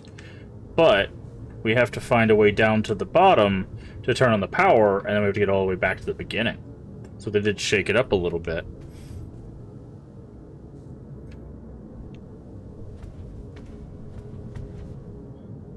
Alright. So we gotta get down. Alright, I was wondering if they were gonna do it. If you know where this floor is from, it's a very specific horror-themed floor from a very famous horror movie.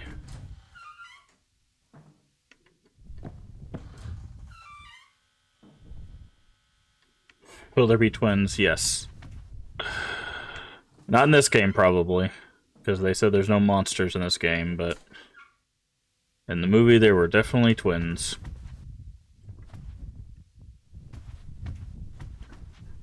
Believe it or not, there's actually two versions of that movie, because a certain author hated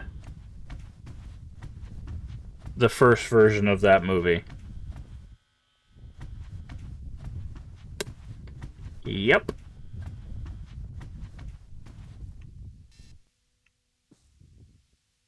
Okay. Alright, hit call elevator. Oh.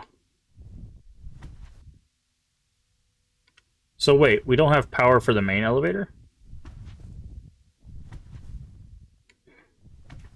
Wasn't the other one a made-for-TV one? It was called what they called miniseries, which was basically a longer movie cut in half. So it was an hour and a half and an hour and a half. They did the same thing with Rosemary's Baby and the original It. The original It was also a miniseries. Um,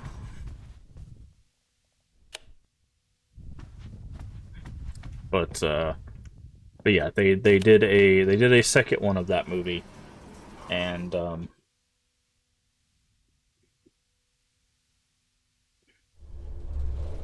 Red Rose. I don't know if I've seen Red Rose. If I have, it's been a while. Yeah, I figured I was going to stop on every floor.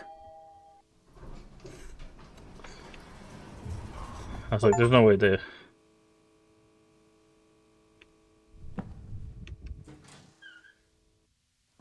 Rose Red. Is it? It might be Rose Red. Rose Red sounds more correct. I know what you were talking about, though. Do we have to, like, literally find the elevator on every floor and take it down? That's funny.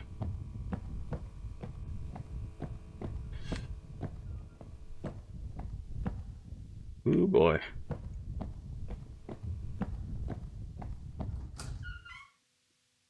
Well, that's a fun shade of pink.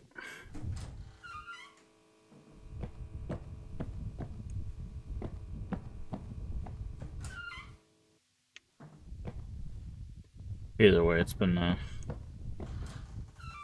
quite some time.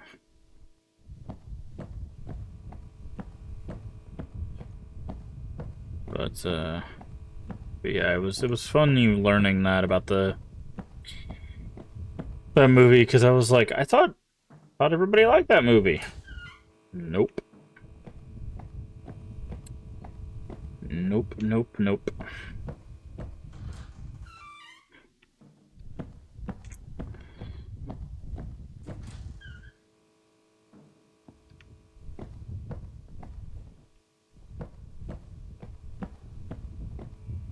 Ah.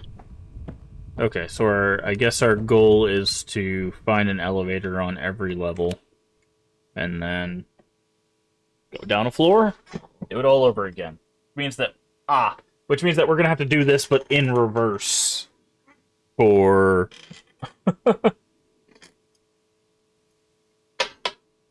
oh, Dr. Sleep, yeah. Yes, I have seen Dr. Sleep.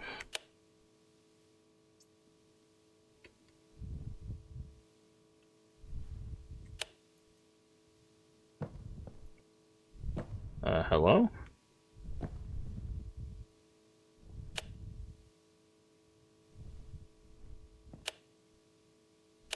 This is not the same elevator that we were just in, because I had to call it. Does this elevator not work?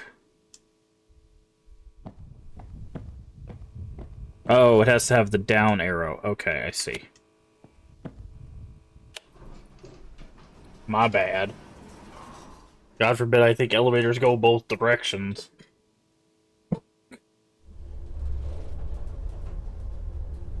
So we're gonna have to find, let's see, 6 to 5. 1, 2. So it's gonna be like, what, 5 elevators, essentially? So we have to go to 5, 4, 3, 2, 1. Yeah, 5 elevators.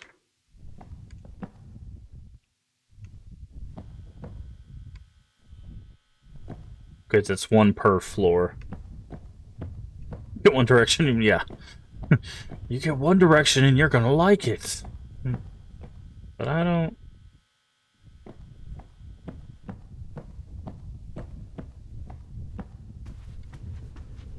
Okay, again, this is what we're looking for, is the way down there. I don't wanna. I want to use it to go both directions. Okay. So this one, they basically use the rooms to block off, like, chunks of the actual apartment floor, essentially. Okay, that wasn't too bad.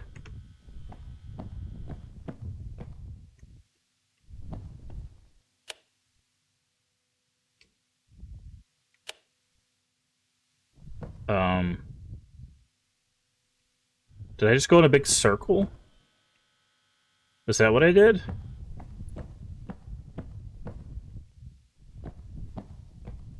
I couldn't have, right? Because I crossed a bridge.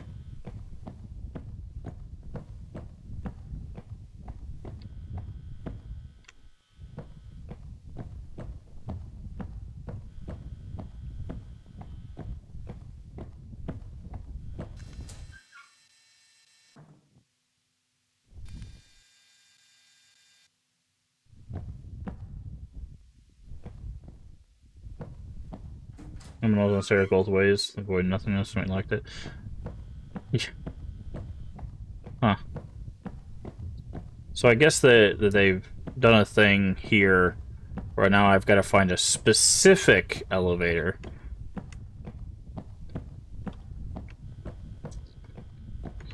So not only do I have to find an elevator, I have to find one that takes us to the 3rd floor.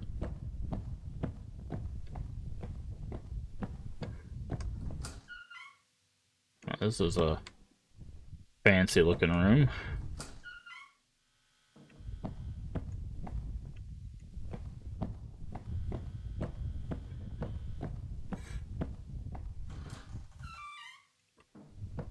Even fancier, even though there's not much in there.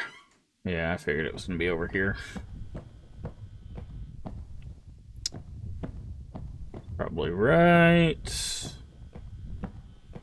Back here.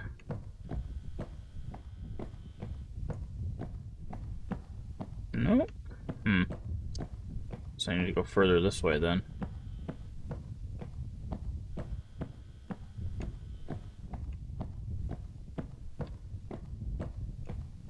Ah, here we go. Down to the 3rd floor.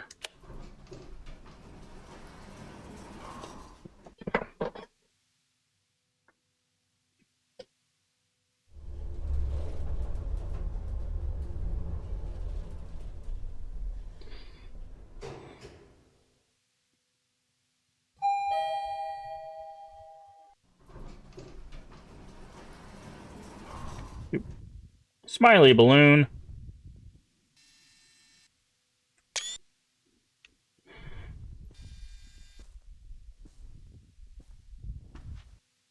Oh, look at that. That's totally not a reference. Okay.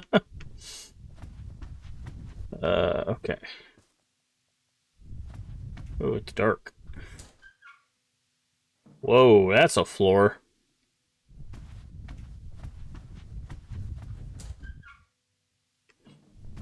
That's definitely a artistic choice for a floor, I guess. Oh, there it is again.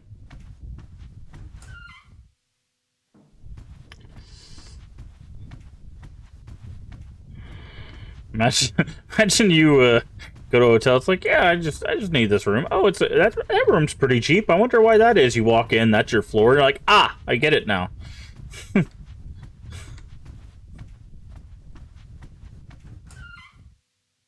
Just like, ah. You can't sleep. The floor's too loud.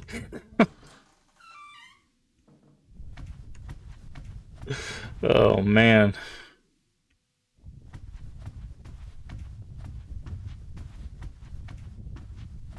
Tacky 70s, that's the thing, is like 70s carpet was never like that vibrant though, right?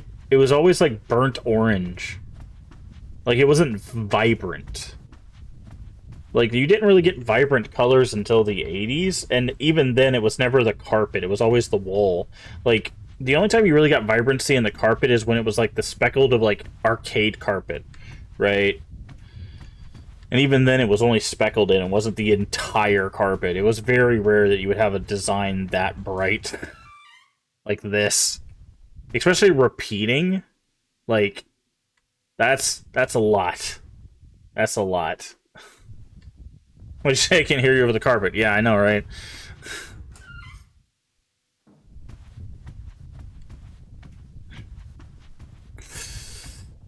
Carpet's so loud, you need headphones.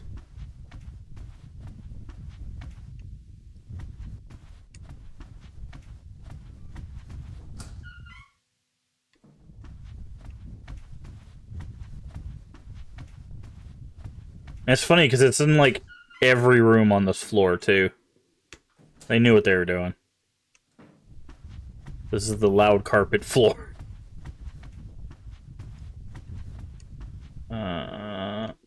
Here's the elevators.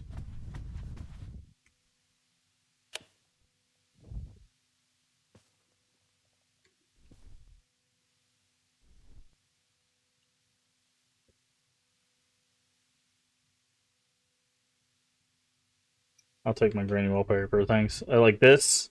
This basic. Like, the wallpaper actually in these rooms weren't that bad. Okay, this one's terrible. I had to walk into the one room to prove me wrong. Jesus Christ. I take it back. But, like... Okay, let me find a different room.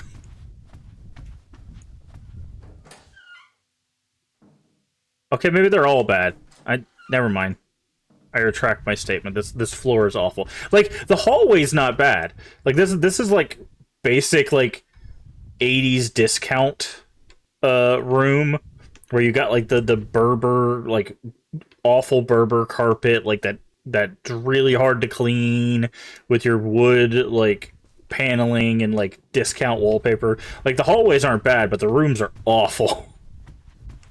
Let's get up. Floor number 3 is not a good floor. Let's get off this floor.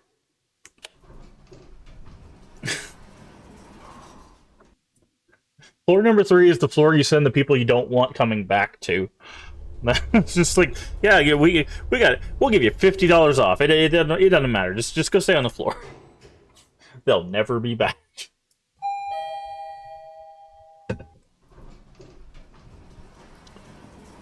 Oh, this is the fancy... What the hell?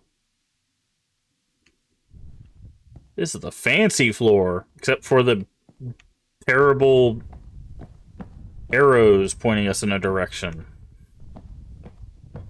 Okay, well, there's only one way to go. Okay, so we can see the first floor. We gotta get to that switch. Okay. This is awfully convenient. But I don't want to go down there yet. Ah, we need like a flashlight or something.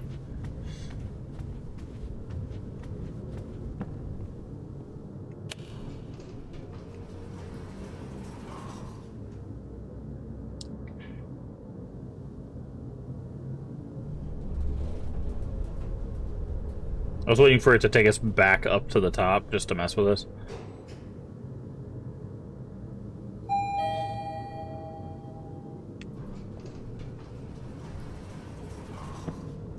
Okay.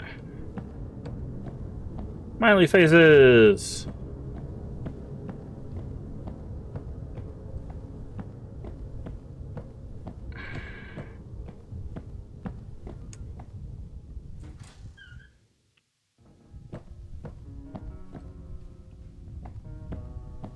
You know we had to check out the first floor.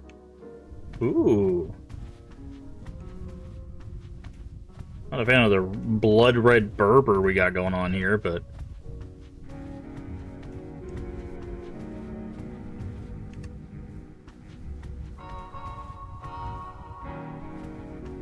Ah!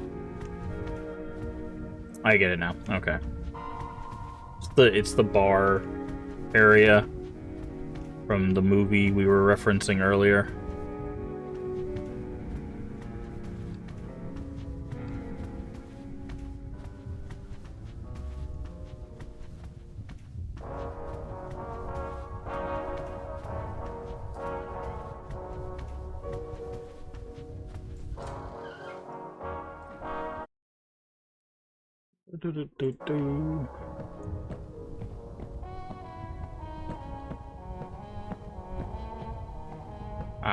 Trumpet.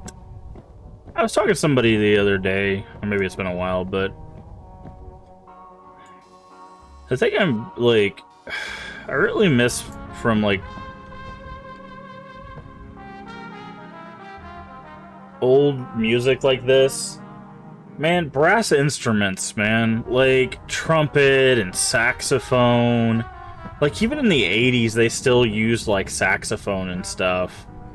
But, like, nowadays, they don't touch that stuff. And it kills me. You can call me an old soul or something, but, like, dude, good saxophone, trumpet, it's the best.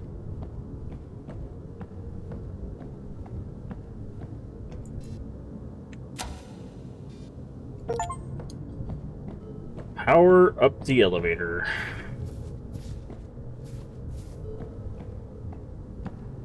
Hold on.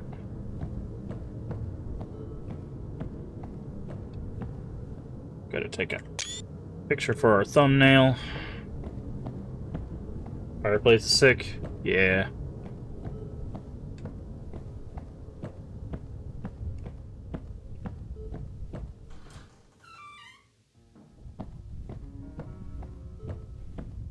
This right here.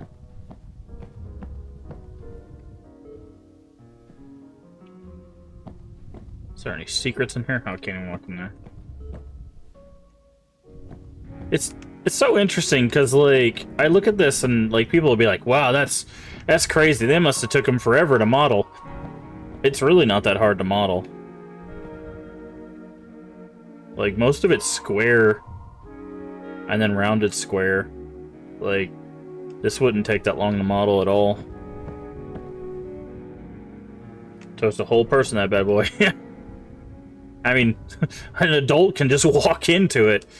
It actually... I wonder if this is a reference in itself. There's a fireplace like this in... I think it's called The Haunting.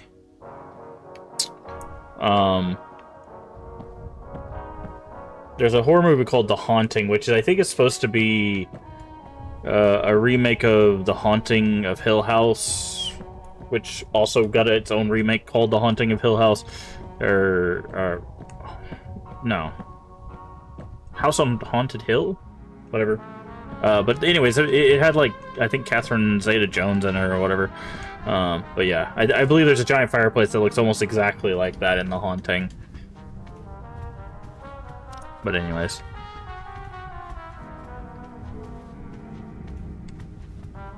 Alright, so now we gotta go all the way up. This goes to the 3rd floor. So, let's go back to the loudest floor on the planet.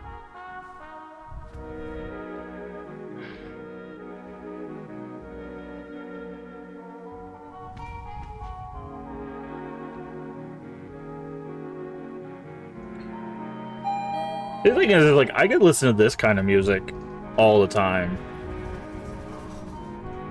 Which, this music was long before my time, but... I love this kind of music. I'm also a hopeless romantic, so I would also, like, dance to this kind of music with someone, but... I ain't got nobody, so...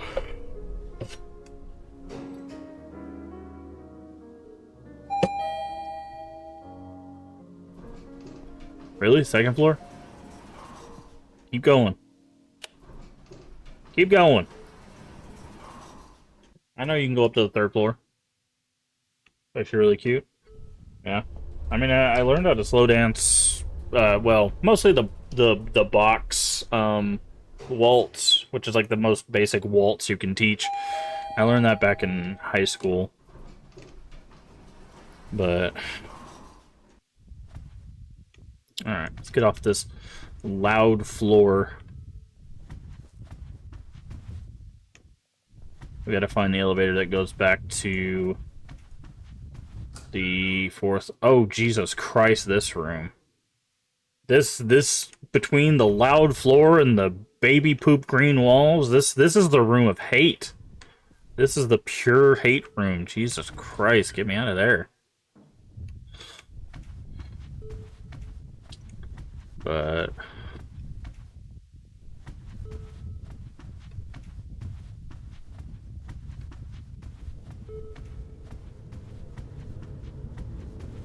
But no, I, no, and with, oh, Jesus. With my, I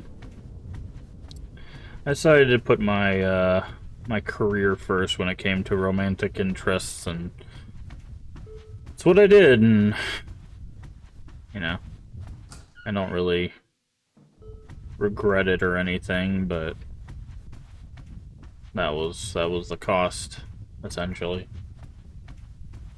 So, been single for over a decade and a half.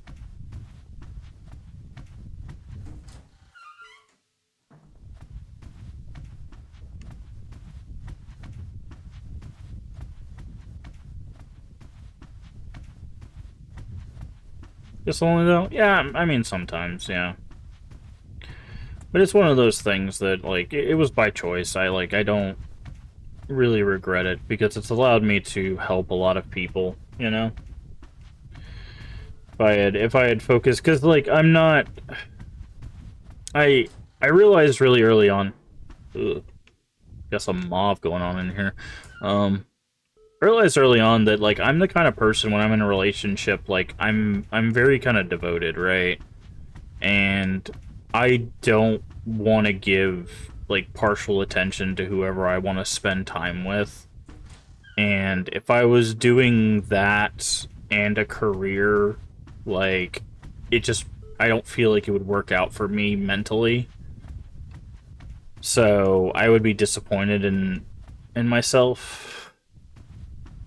Okay, so this is not the right elevator. Definitely not the right room. Oh, we didn't even come in this room.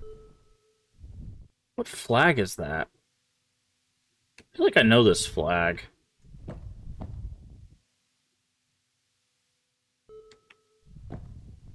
Why do I know this flag?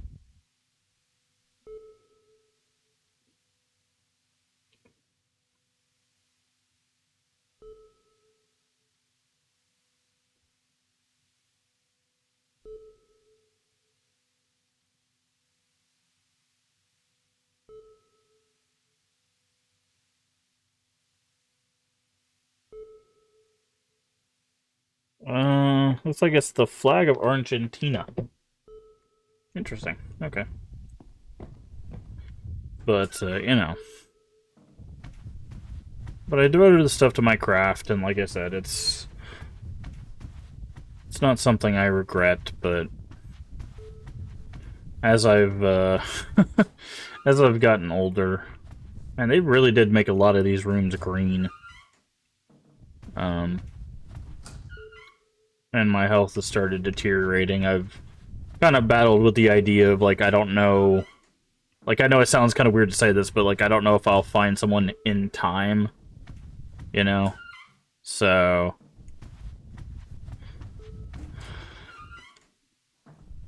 But I'm also not, like, actively looking, right? Like, I'm not, like, on dating apps or anything like that to look for someone. Again, with these elevators. What the heck? Okay. So, if we go from this one to the right, what do we run into?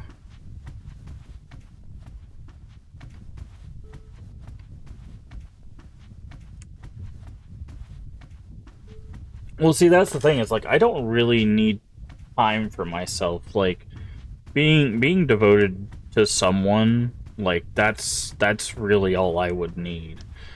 That, like, but it's just, I have to find a person, one, that would be okay with that.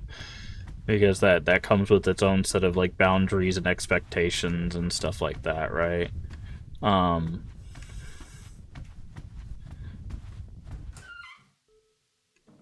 Okay, so this is this room. We're following the right-hand wall, by the way. We're trying to see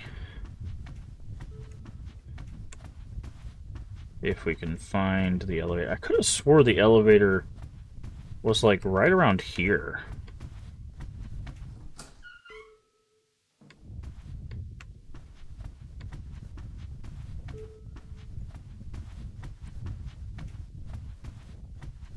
Um,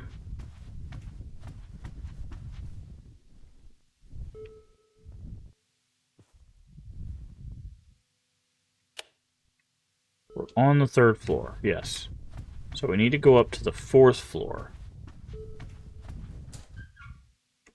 Okay, so that means that the elevator to the 4th floor must be interior. It must not be on the outside wall. It must be on the near the center. But you know, it's okay. But it's just one of those things that, like, you know, every relationship comes with like expectations and, you know, what you're looking for, what you're, you know, what is your partner looking for? What can you give? What can you not give? You know, that kind of thing. And like mine, of course, my needs being disabled and you know all that stuff has a lot of expectations and stuff like that. But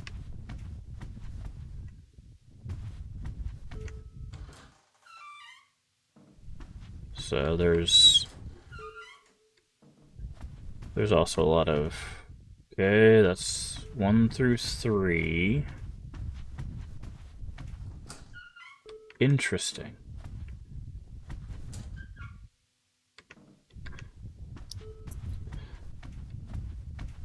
Anybody is hard because people really treat you like you're looking for someone to take care of you, or they dismiss you too differently. Do long distance.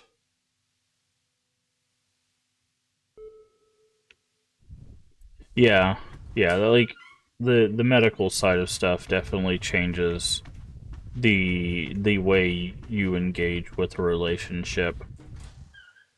I mean, dating someone else who, you know, has that, either has dealt with that or does deal with that, obviously can be helpful because it's like, oh, okay, they understand, you know, it's like, okay, there's just going to be times where you're not able to do things just because your body will not physically be able to do that stuff.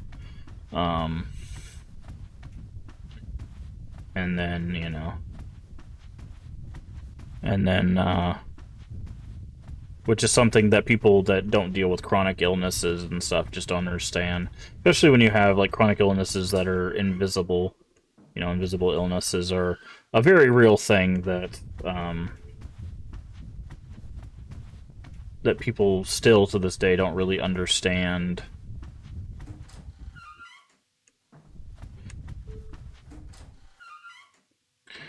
I knew this elevator was gonna throw us for a loop.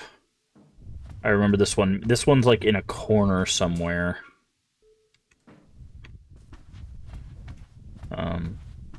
And yeah, dealing with invisible illnesses, it's just like you understand it or you don't, and if you don't, it makes it really hard to explain. Because that's when you get into conversations with people. They're like, "Well, just do the thing." And it's like, you can't. You physically cannot. Like even though it seems like, yeah, sure, you can move your arms and do the thing, you can't. Your body will not allow you.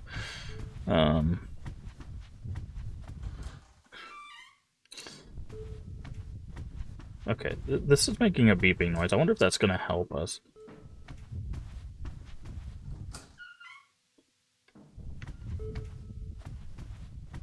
No, it's probably the beeping noise is probably just the elevator that we already have.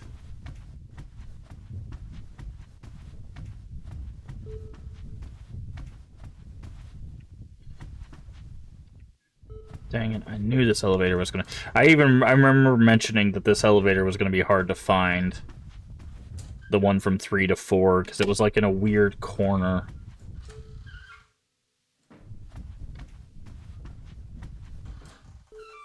I should have paid a bit better attention.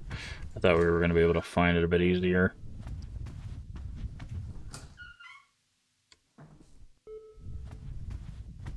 Can't remember which corner it's in either.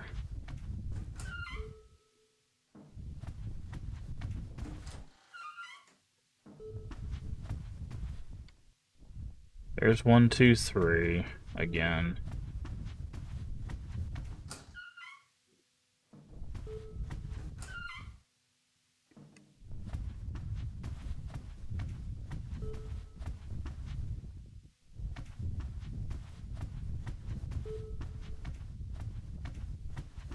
I need to get my bearings for where I am in relation to the other. Oof, that one didn't load in. Okay, so that door leads there. Okay, not this way. I think I need to cross the bridge.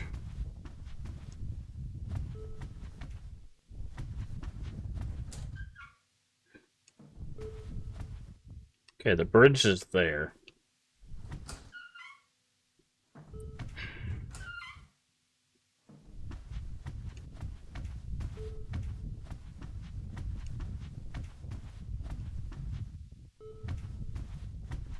Okay. So, I think we're getting... Yeah, we're back in this room. So the bridge is next to the flags. So we're gonna have to start making landmarks for ourselves. Ooh. Okay. So the flag room is next to 2 and 3.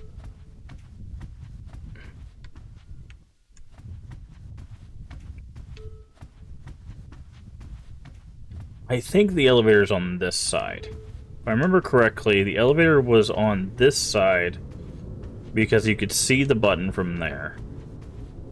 And if I remember, it's on this side from where the thing was. I don't know. For some reason, I remember it being, like, over here. This is not a good door for us to take. It's, like, over here.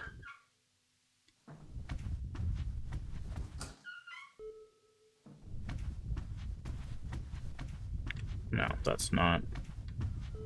It's not where we want to go. Okay.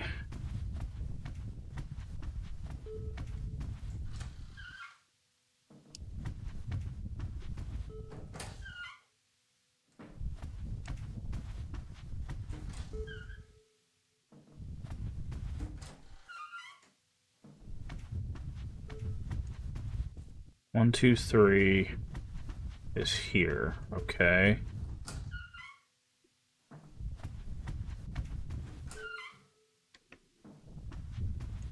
So from 1, 2, 3...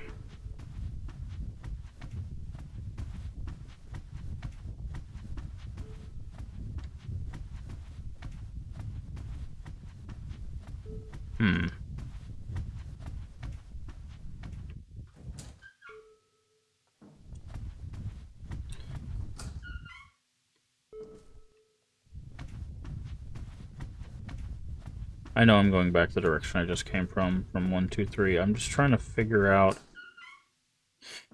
if there's like a central location we missed.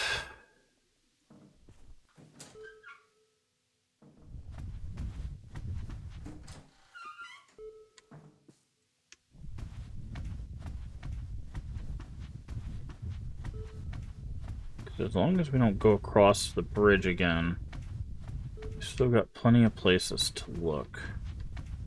Okay, we can go down this way.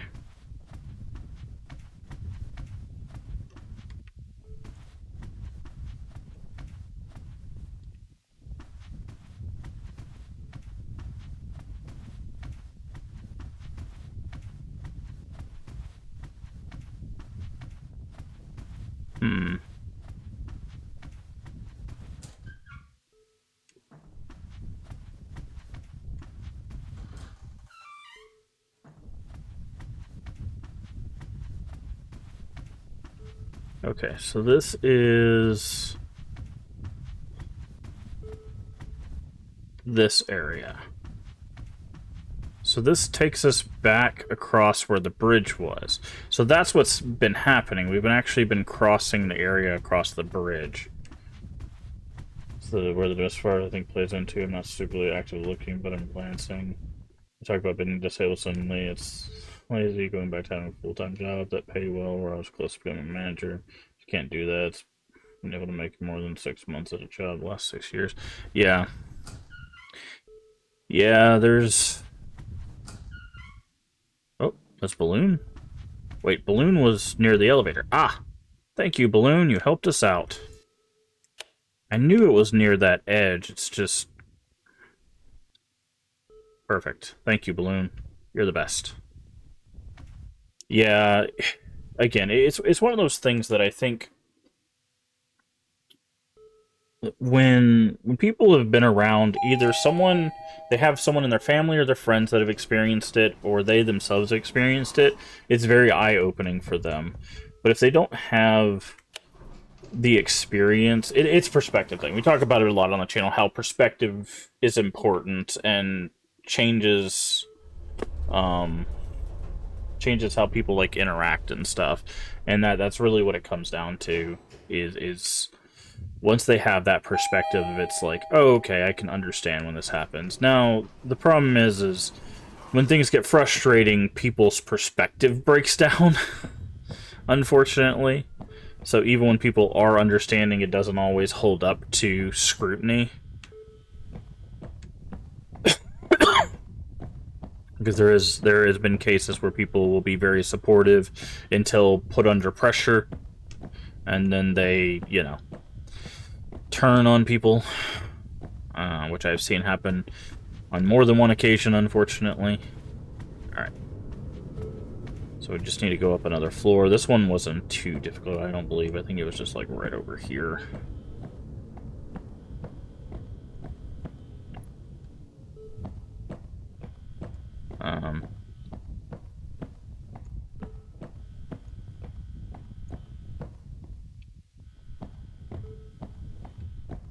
But...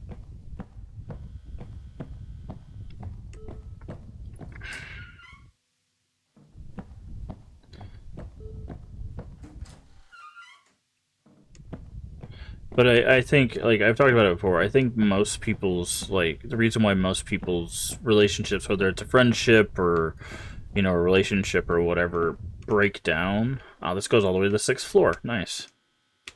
It's because of communication, right? Like, a lot of times it's simply because of communication. People just don't talk as much as they should. Like, hey, this thing's bothering me. Can we talk about it?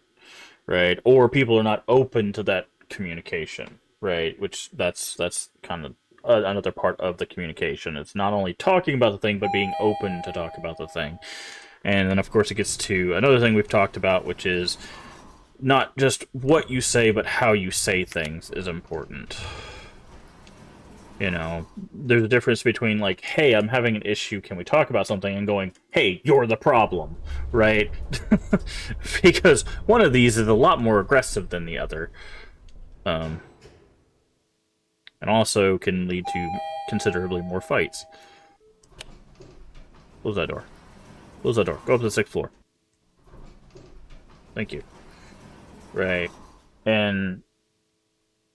like, we talk about it with critique as well, like how important it is when you go to critique, instead of saying, this game's bad, this game's good, right? Talk about the things you like, talk about the things you don't like, right? Because that stuff is more helpful to whoever's watching or listening or whatever than just saying yay or nay, right?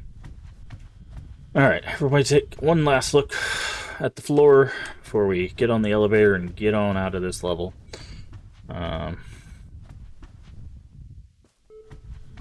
But I don't remember there being a table in the middle here. I guess I just never ran into the table.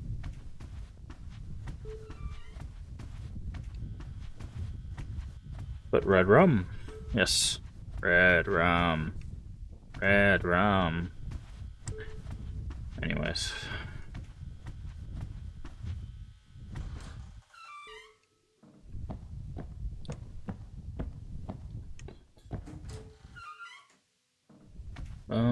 Did I just go in a circle? I don't think so. Definitely supposed to be on this floor.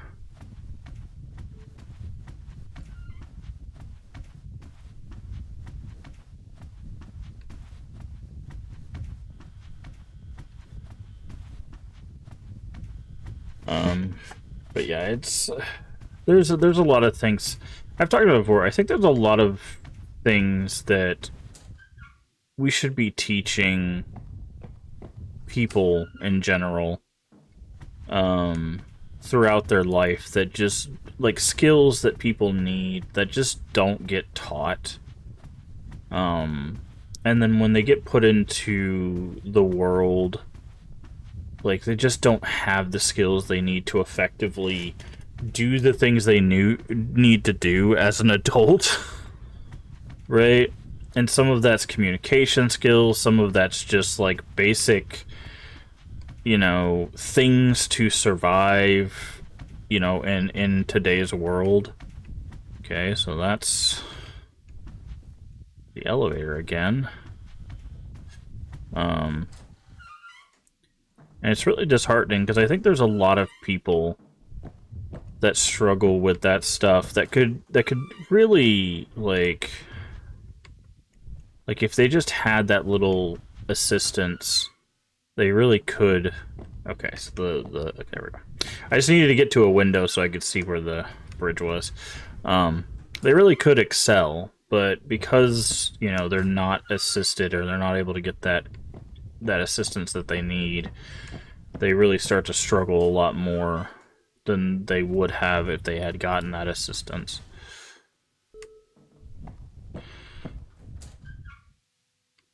You know.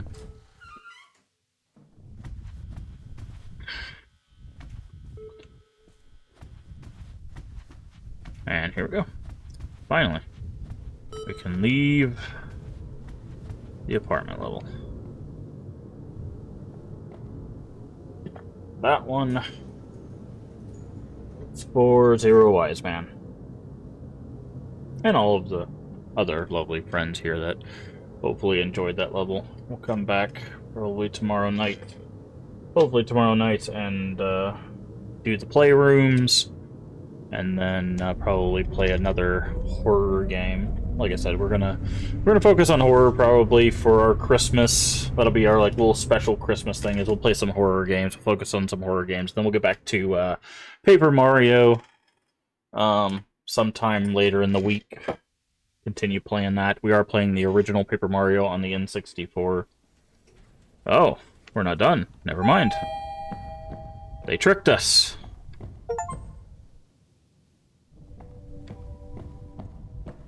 What if this still isn't the real world, is what that achievement was called.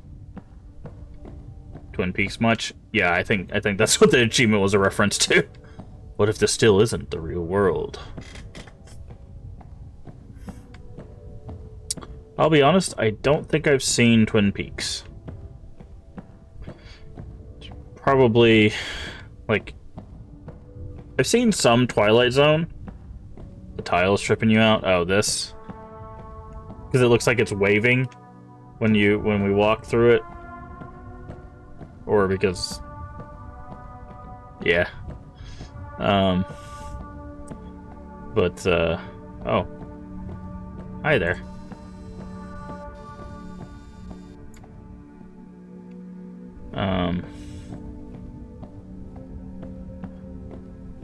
I've seen some Twilight Zone, but I don't know if I've seen any,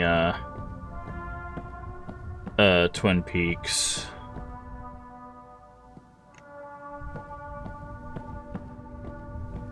I had a coworker that was like a huge fan of Twin Peaks.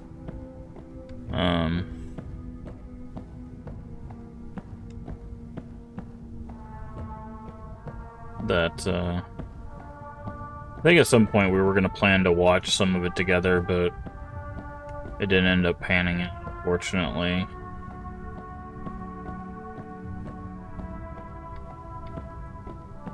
Reference to Scooby cartoon. I mean, it gets referenced a lot. It's one of those things.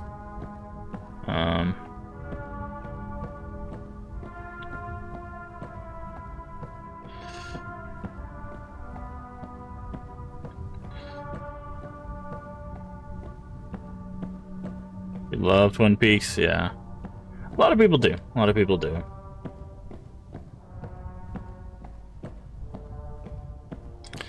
Yeah, I can't speak to it.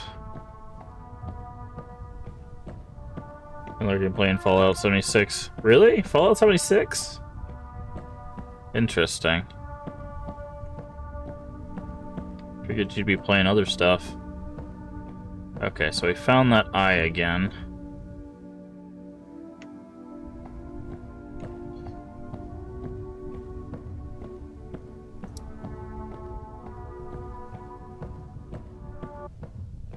Imagine if Nexalist were here? Who is Nexalist? Why are you knocking in my ear? I don't know who Nexalist is. Who's Nexalist?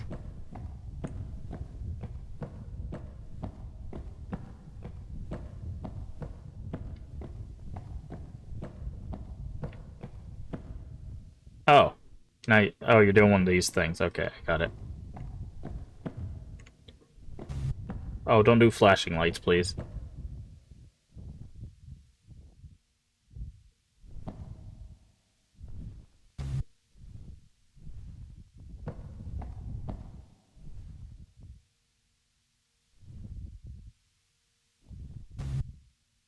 Catch up on Drag Race and watch Twin Peaks. I think I have a Paramount. Well, I have family that has Paramount. What am I supposed to be doing here? I can see the broken things on my screen. Are you gonna... Okay. Thanks for playing. Oh, okay, I guess that was... Yeah, my eyes too, yeah. Game created by Montreluz. Can you not do this weird staticky thing in my ear, please? But apparently they're going to be adding another level, but again, we still have the playrooms to do. We're not going to do that tonight. I will have to upload this to YouTube separately. Of course, and then you're not going to have a skip for this again. But yeah, so we'll probably do the playrooms tomorrow night, which probably won't take the whole stream. And then we'll probably do another horror game. Again, no Tuesday and Wednesday, no afternoon streams. I've got stuff going on. And then Wednesday, we should be back. Not Wednesday. Thursday, we should be back to a normal stream starting on Christmas Day. I think what Thursday is. So let me double check. Yes, Thursday is Christmas Day. Should be starting normal streams back then. We'll hopefully get back to Tainted Grail in the afternoon. We might do another horror game Christmas Day evening, and then we'll start Paper Mario back on Friday. We might do a couple streams of Paper Mario, so like Friday and Sunday. So we'll get back to that. We are playing the N64 version of Paper Mario. We do have a N64. That's what we started for Friend's Favorite Retro Game. That's what the wheel decided for us, so that is what we are playing. So yeah, so horror games in the evenings for the next few evenings. Tainted Grail Thursday, maybe Friday afternoon, and then again back to the normal schedule, basically starting Thursday. Trying to think. I think that's basically it. Like I said, I'll have to upload this to YouTube, so it might not be up on YouTube immediately. So if you don't see it right after the stream or anything, don't worry, it will be up on YouTube eventually. I'll just have to do a thing on Twitch, because what I have to do is I have to chop it up on Twitch, and I have to wait for Twitch to realize that it's its own separate thing. Then I have to send it over to YouTube, and then make sure YouTube realizes it's a video, and it's a whole thing. It's a whole thing. But yeah, so the only one we have left will be the playrooms. And it does look like they are adding another one in 2026. So yeah, so we've done Dream Pools, we've done Eternal Suburbia, we've done Liminal Hotel. All we have left is the playrooms. and then of course whatever they come up with next year. So we'll probably come back and play whatever this last one is. But it's cool. I like liminal spaces. The apartment one was interesting. I wasn't expecting to go like different floors, but that one kind of made sense. But yeah.